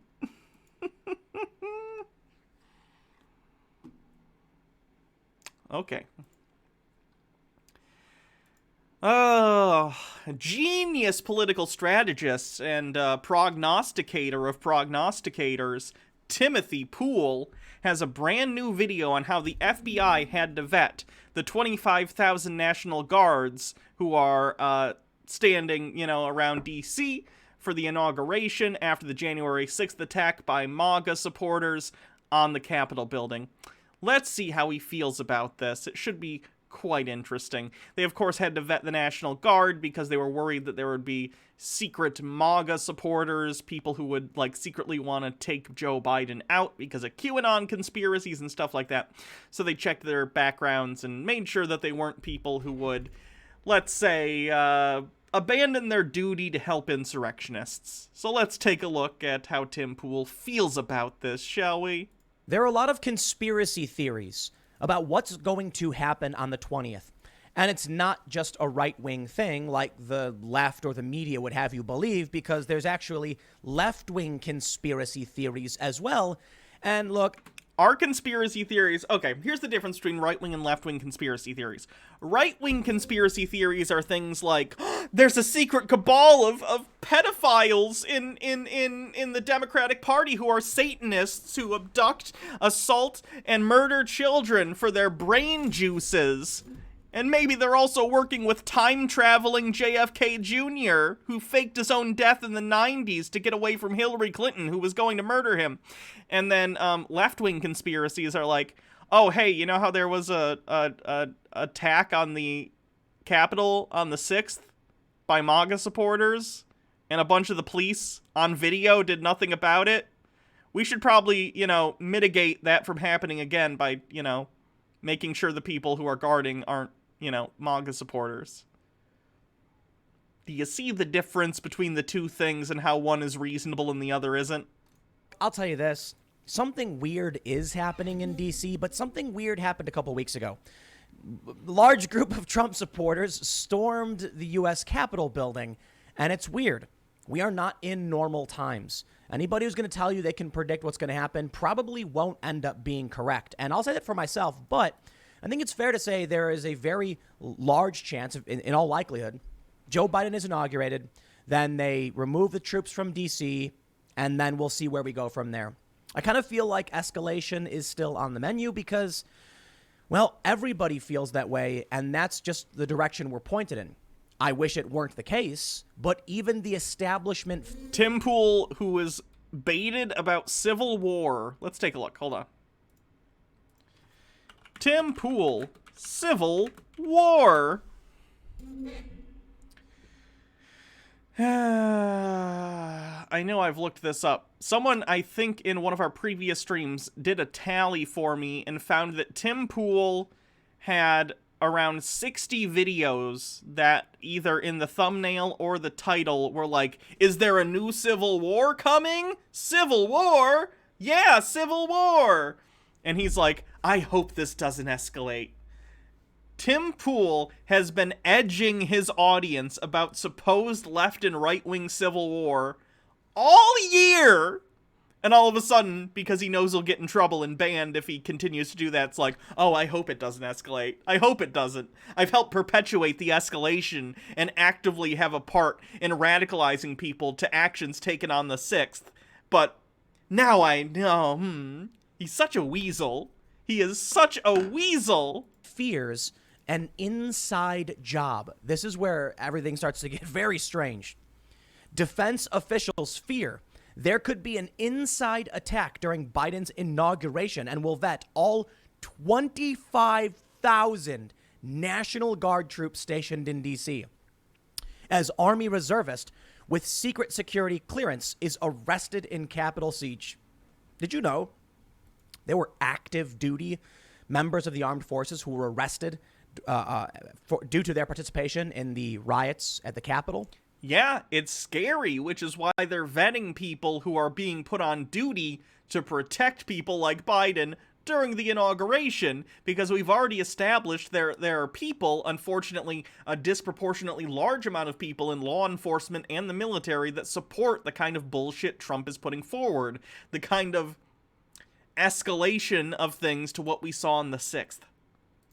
Active duty. Yeah. So the Democrats and the Pentagon are quite scared.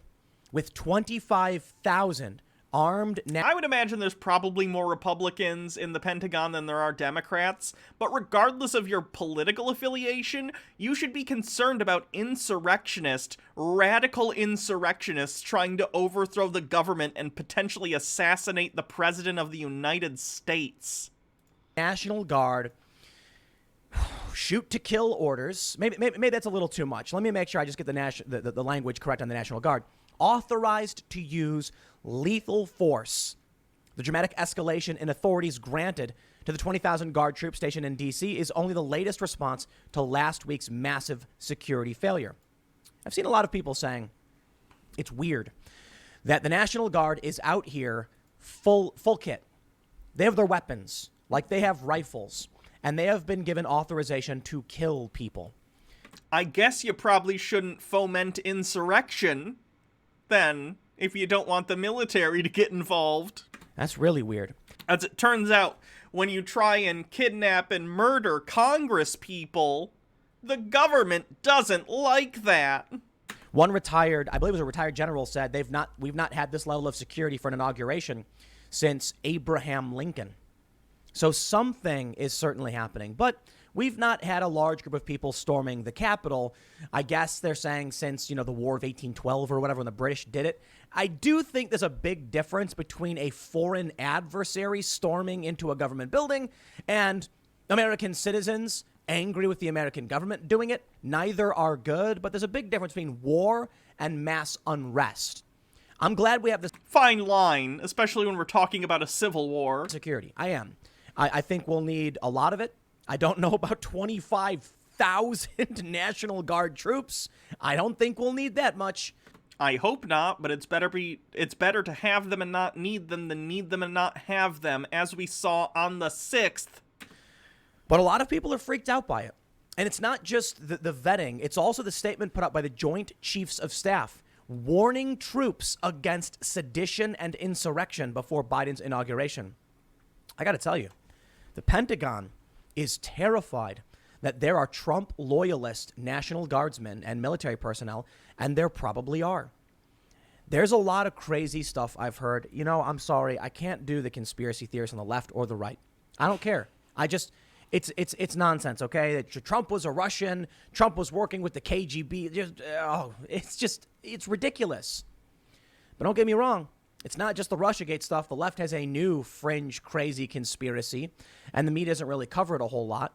And then we have the people on the right who think, trust the plan because it's going to come through, and it just never come through.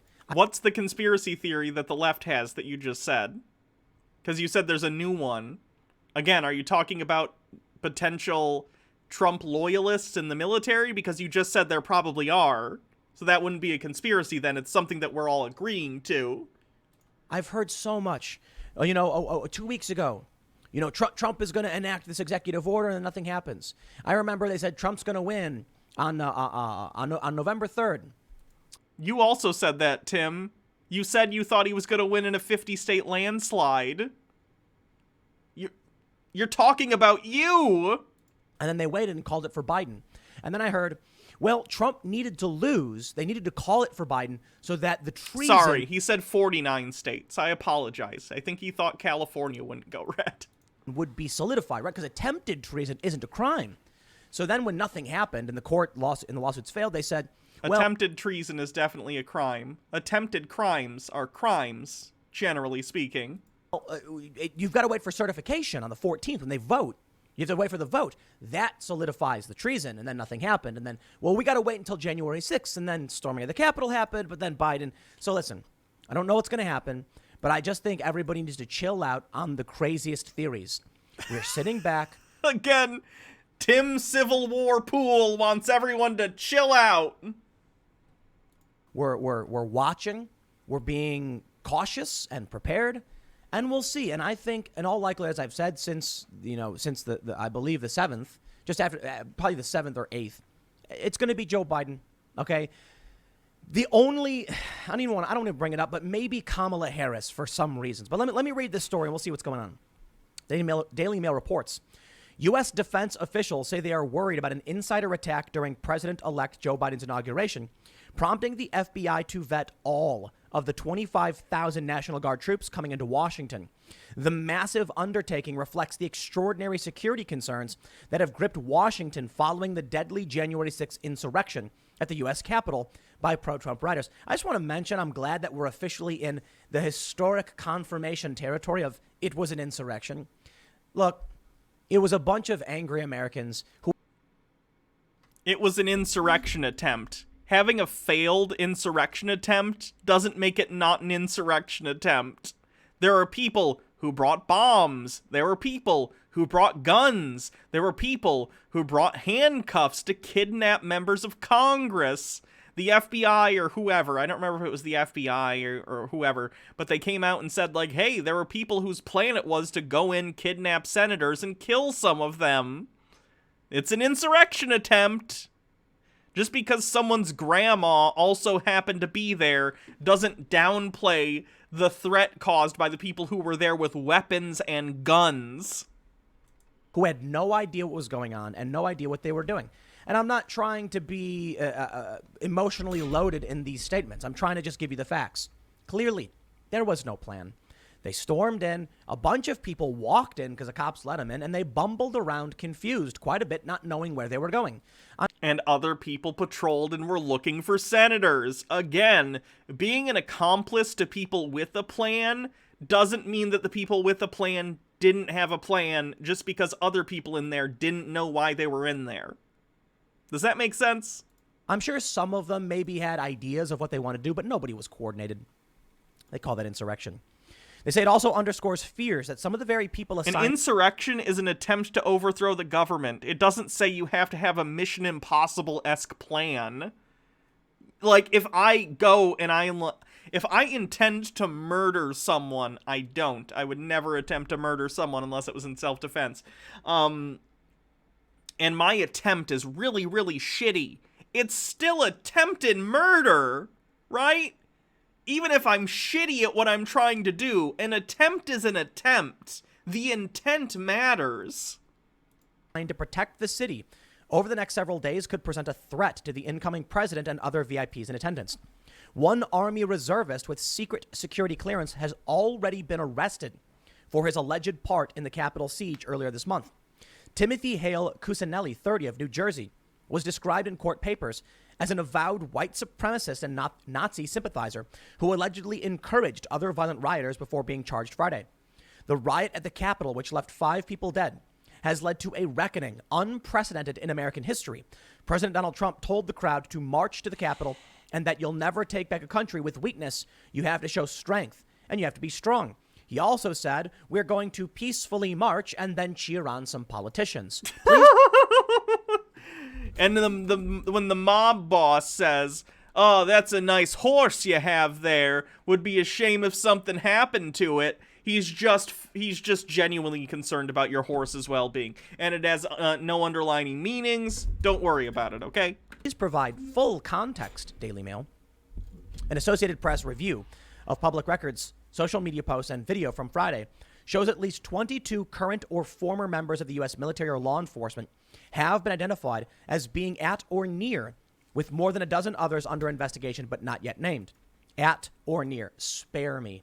A lot of people were there to see Trump speak. What, you guys don't just walk around a building for hours and then 5 people die? Just saying, guys. Get your walking game up to snuff, okay? And after he did, a lot of those people, almost all of them actually left. I've been given different estimates, but most people have said at least a couple 100,000 people in D.C. for Trump. And a few thousand went to the Capitol and actually stood on the Capitol grounds. And a few hundred actually went inside the Capitol. We'll see how things play out. I think the whole thing was a big mistake, but we'll see. They say, in many cases, those who stormed the Capitol appeared to employ tactics, body armor, and technology such as two-way radio headsets that were similar to those of the very police they were confronting. That is ridiculous. You can buy walkie-talkies at REI. You know, I got to tell you, my friends, I'm looking at these photos. I'm looking at these videos of the National Guard. Look at these here actual U.S. Army and National Guard personnel. They seem to all be fit and well-equipped. And then I'm looking at these videos of the militia members and some of these protests that happened with the Boogaloo Boys. They're very out of shape, and overweight, okay? Listen, you've got the National Guard. Maybe some of them have sympathies. You'd have to get some commanding officer who has a plan and wants to take some action or whatever. I just don't see that happening. Maybe. We really are in, unprecedented times, to say the least. I'd like to refer to normalcy bias, as I often would, but nothing about what's going on right now is normal. This has not happened since the 1860s. That's what they're saying. We've not had this level of security. We've not had a storming of the Capitol since 1812. I thought it was 1814. Something. Hold on.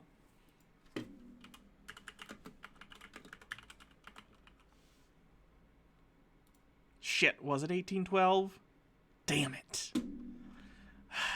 Off by 2 years. God. Weird is happening. Something is freaking these people out to the point where the Joint Chiefs had to issue a warning to troops. They had to tell the armed forces, don't you support Donald Trump. And don't support him through violent insurrection. Yeah, that's good advice. That's good advice. No one says you can't have, a political opinion. However, if that political opinion entices you to try and overthrow the United States government, probably a no-no. I don't think people are going to care. Listen, if you really believe that there are Trump supporters who are that loyal to him, that There literally are. I spend a decent amount of time on the Donald.win because I doom scroll and I like to see what those psychos are saying. And there are people who claim to be, active military members who want to do stuff. Now, would they be successful? I don't think so, but they could do a lot of damage along the way.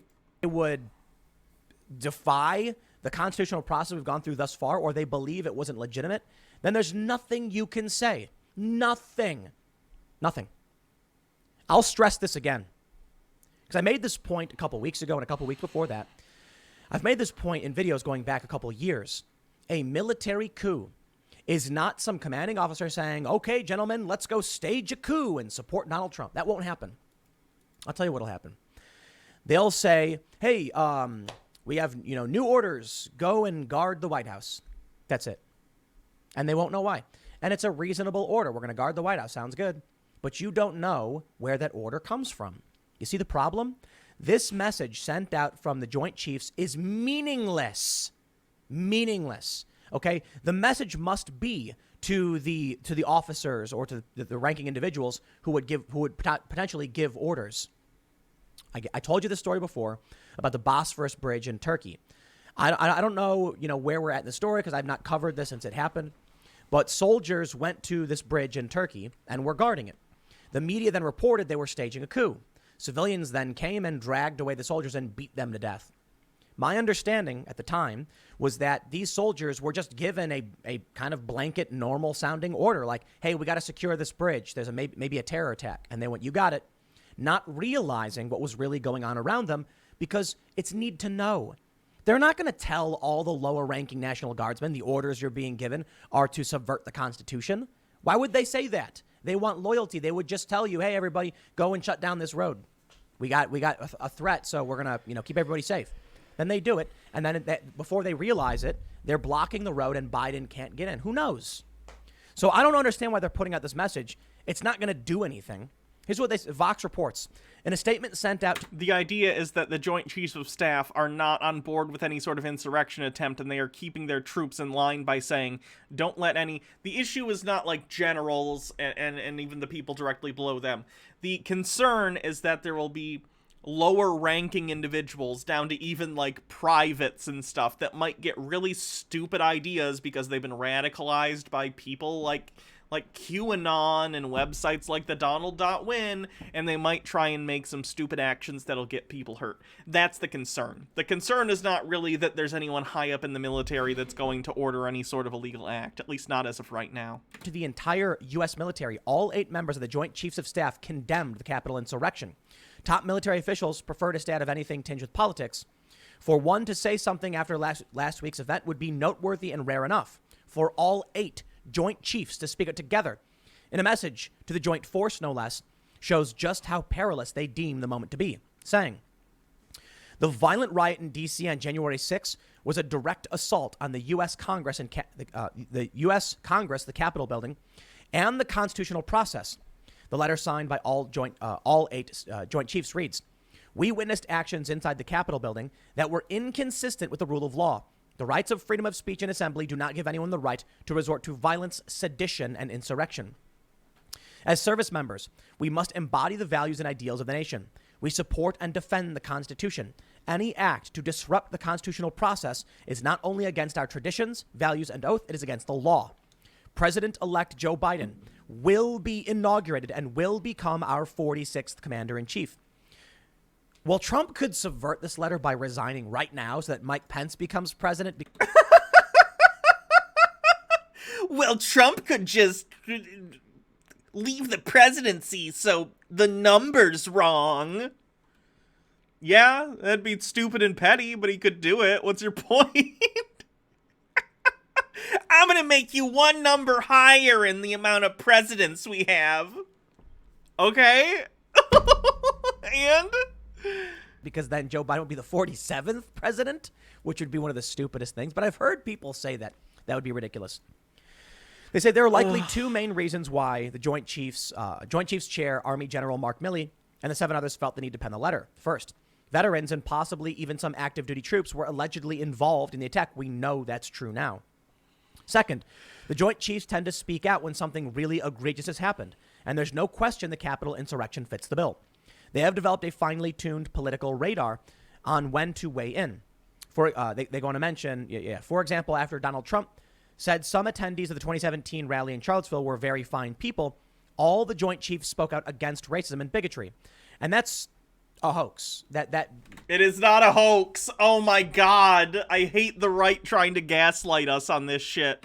Donald Trump said that he was not talking about the white nationalists. Just look up the transcripts and watch the video. This is that moment was a very serious red pill moment for a lot of liberals when they heard over and over again that Trump referred to very fine people in a strange way. When you actually watch the video, you can see that he said there was blame on both sides. That's the thing people tend to get mad about. The very fine people thing is a way that people wrap that up. But he was blaming people who were against the white nationalists for the death of a non-white nationalist that was killed by white nationalists. He actually condemns the white nationalist totally. He said they should be condemned totally, but references there were some regular people who were there who didn't want to see a statue torn down. I can understand why tearing down statues is dangerous.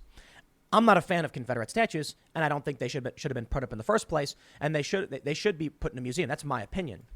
However, I think the general idea many of those defending the statues had was that we were trying to mend the nation after the Civil War. And oh my fucking God, Confederate statues were not put up after the Civil War, Tim, you fucking idiot. Confederate statues were mostly put up, oh gosh, when was it? It was around the time that the KKK started to come back, and then around the 60s, during the Civil Rights Movement, most statues. Yes, it was around Jim Crow. Jim Crow was the era where most civil rights statues went up. And then, in the 1960s, most of the statues that we now know as, like, Confederate statues went up because it was a direct response to the Civil Rights Movement. These are not, like, ancient statues from directly after the Civil War. These are monuments racists built directly to show black people in their communities, we have the power, we put up this statue of someone who fought to subjugate you, fuck you. That's what those statues were. They aren't some, like, thing from the 1860s, you absolute jackass.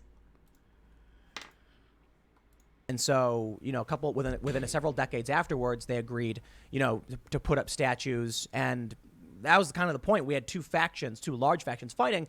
And so there had to be some kind of acceptance or so. Reconstruction ended in 1876 after another election, which was so contested, it almost resulted in a civil war breaking out again. Now we're at a point where people are fighting over ideology, and the left seems to be gaining most of the ground. The worrying thing I see, well, actually, I can't tell you what I don't know. I don't know. 25,000 troops. Why? That's really weird, isn't it?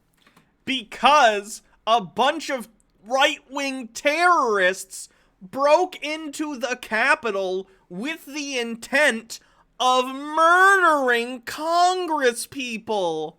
Were there a bunch of people also there who genuinely had no idea what they were doing in there? Some old people and stuff? Yeah, but that doesn't undo the people who were there to murder government officials. 25. The number keeps going up. Now, I don't know what's going on, man. I know some people in D.C. I know a lot of people in D.C. And they're telling me, like, this is weird.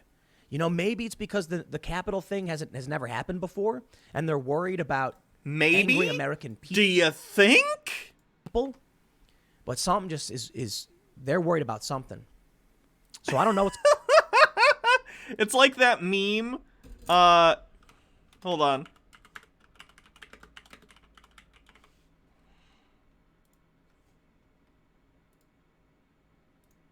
Right-wingers asking why there's so many National Guard at the Capitol. I wonder who that's for. You! You absolute jackasses!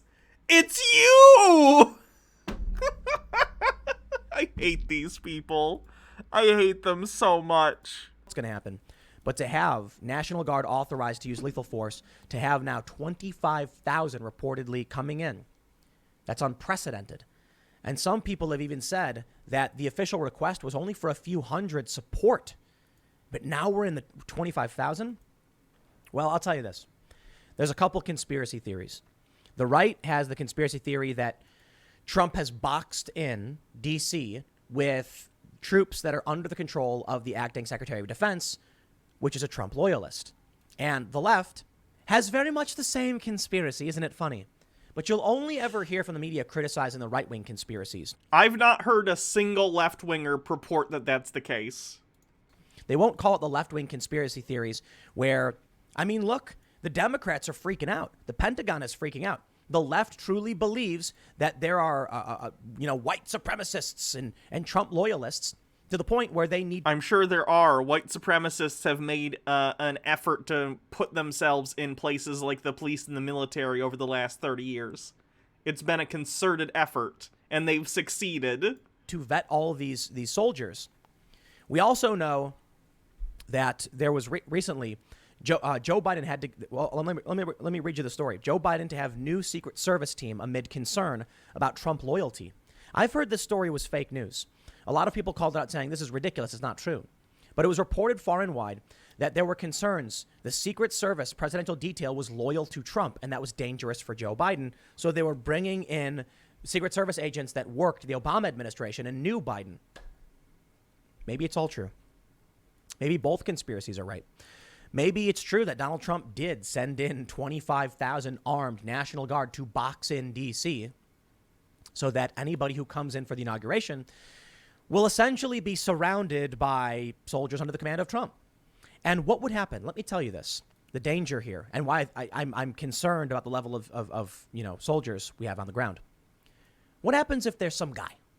Hold on. You know, let me slow down. Name your congressperson. Were you able to do it? Okay, many of you probably were. I'm sure many of you probably weren't. Name your senator. Okay, that's a lot easier. Many of you probably were able to name your senators. Name your state rep. Name your state senator. Anybody? Okay, maybe some of you. How about your state General Assembly member or rep? Probably can't. Most people can't. They don't know. Do you think these National Guardsmen do? Do you think they know? Hold on, someone just sent a tweet that's Don Jr. Yet to come! The best is yet to come! Oh my God, no, that's not gonna work. Louder. The best is yet to come! Stand by. The best is yet to come! Yikerinos.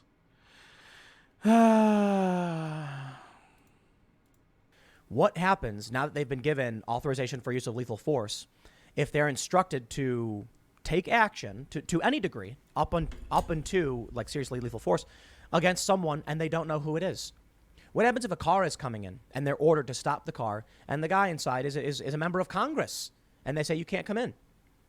We don't know. We don't know who you are. They would have credentials. Members of Congress have credentials and they would be able to check up on that. Do you think your average National Guardsman is going to know if they're given an order to stop that vehicle? Look, a lot of people have messaged me saying I have no idea how orders and the military work. You're correct. You're 100% correct.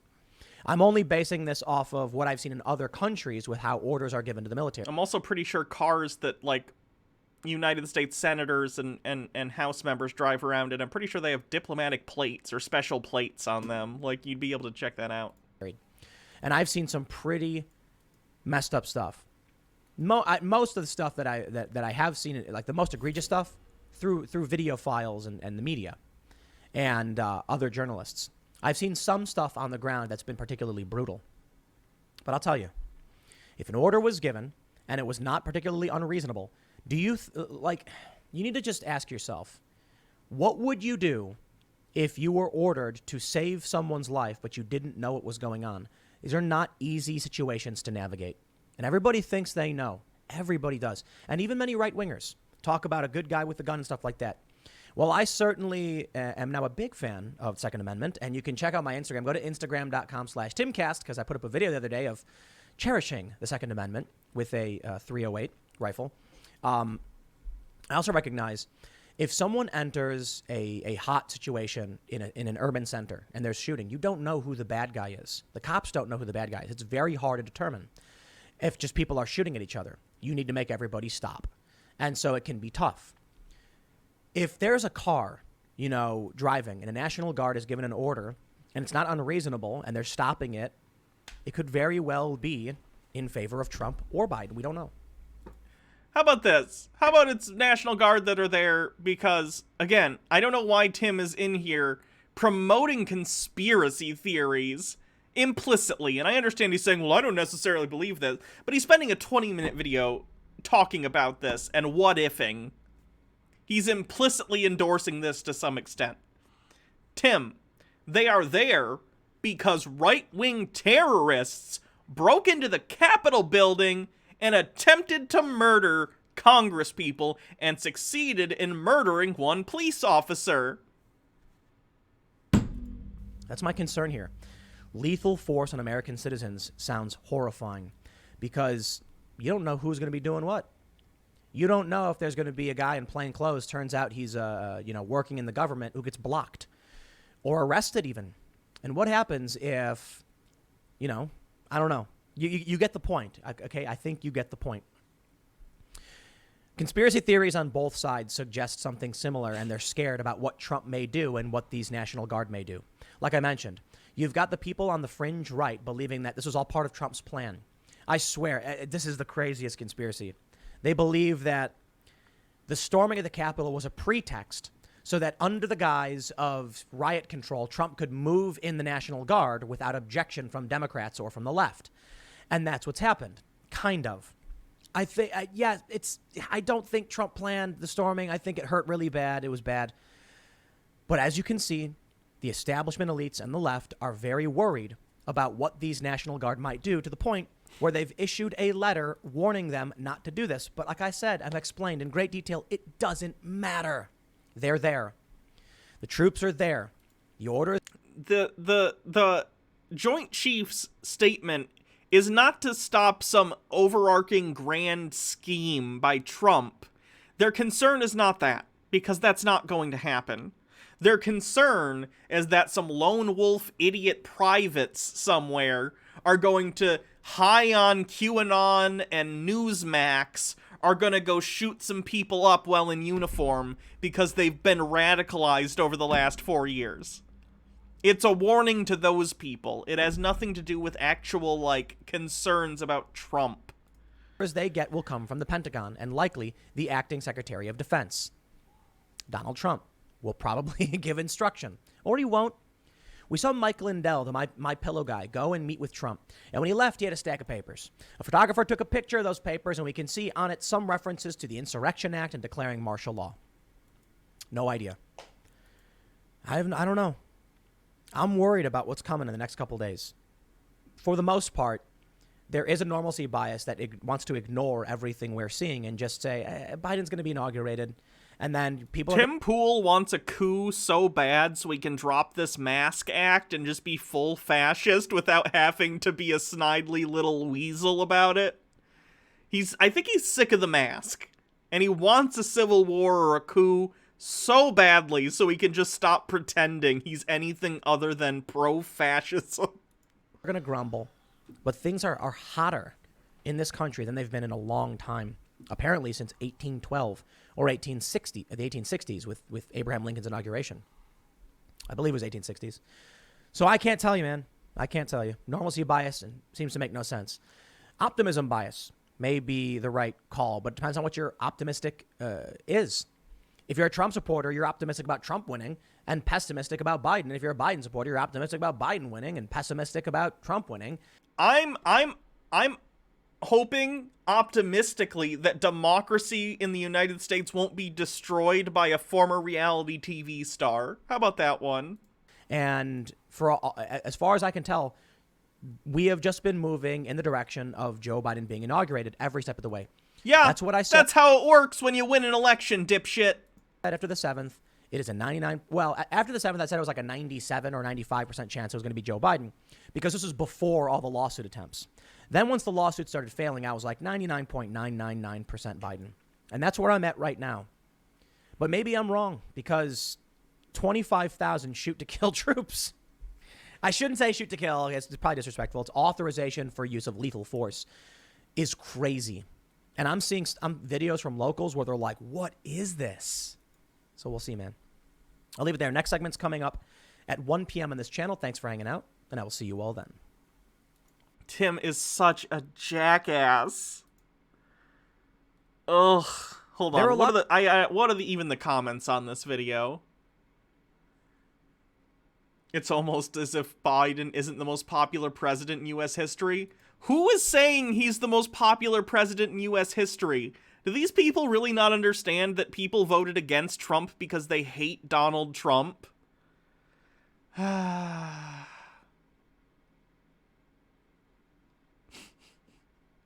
This is a coup orchestrated by Joe Biden and the deep state.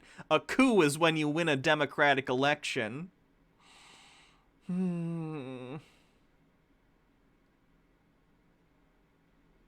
Yikerinos. Wowzers. I don't know how Tim Pool is allowed on YouTube based on how little he vets and moderates his comments. Jesus Christ. Okay. Trump's approval rating has dropped 6% on average since the riot. I'm not shocked.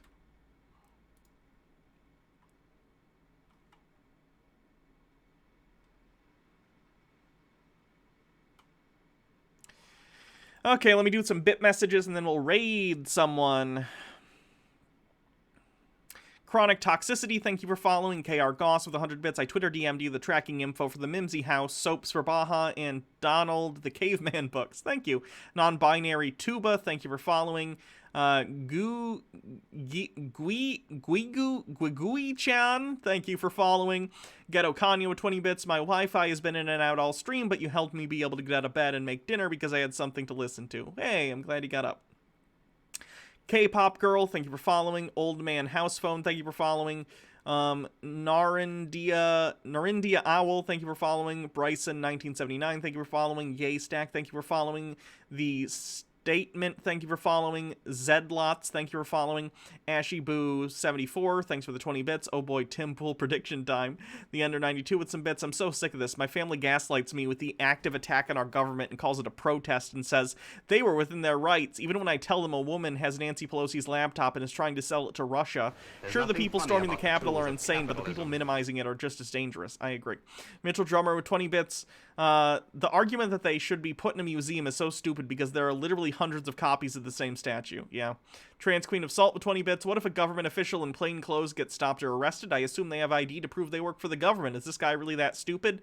Yes, he is. Trans Queen of Salt with 20 bits. The more this man talks, the more I feel my neurons dying a slow, painful death. Cacao Juniper, thanks for the 100 bits. AshyBooth74 with 20 bits. Night, Hannah, night, everyone. Have a good night. Tesseract, thank you for subscribing. Dan Rossi Draws, thank you for resubscribing with an 8-month streak. Just got here, about to take my filthy Bezos money. Or just take my filthy Bezos money. Yeah, let me see who I'm gonna raid. What are left flank vets doing today? Society, and it was like she had a suicide attempt at Juilliard, and I think that was why she brought her on, because she's kind of famous in this niche Zeno237, thanks for subscribing. Sure, like, we'll do left flank crowd. vets today. And like a famous they are Broadway actor veterans who are to on the left and talk about issues suicide from their in perspective. college, so that's why Hillary's tell like, them I said hi. You're it. Like, you're the one I'm bringing on. And we're Thank gonna you, have everyone, for coming to the stream. It was fun. I'll be back tomorrow for Tinfoil Tuesday. We'll be doing, conspiracy theory debunks and stuff. It'll be fun. If you came from the raid, thanks. If you liked it, give me a follow. I stream almost every day of the week, except when I have electrolysis, and I usually take one other day off of the week where I just, get to relax. So, yeah, I'll be back tomorrow. Chat is valid. Have a wonderful evening, everyone. See you guys later.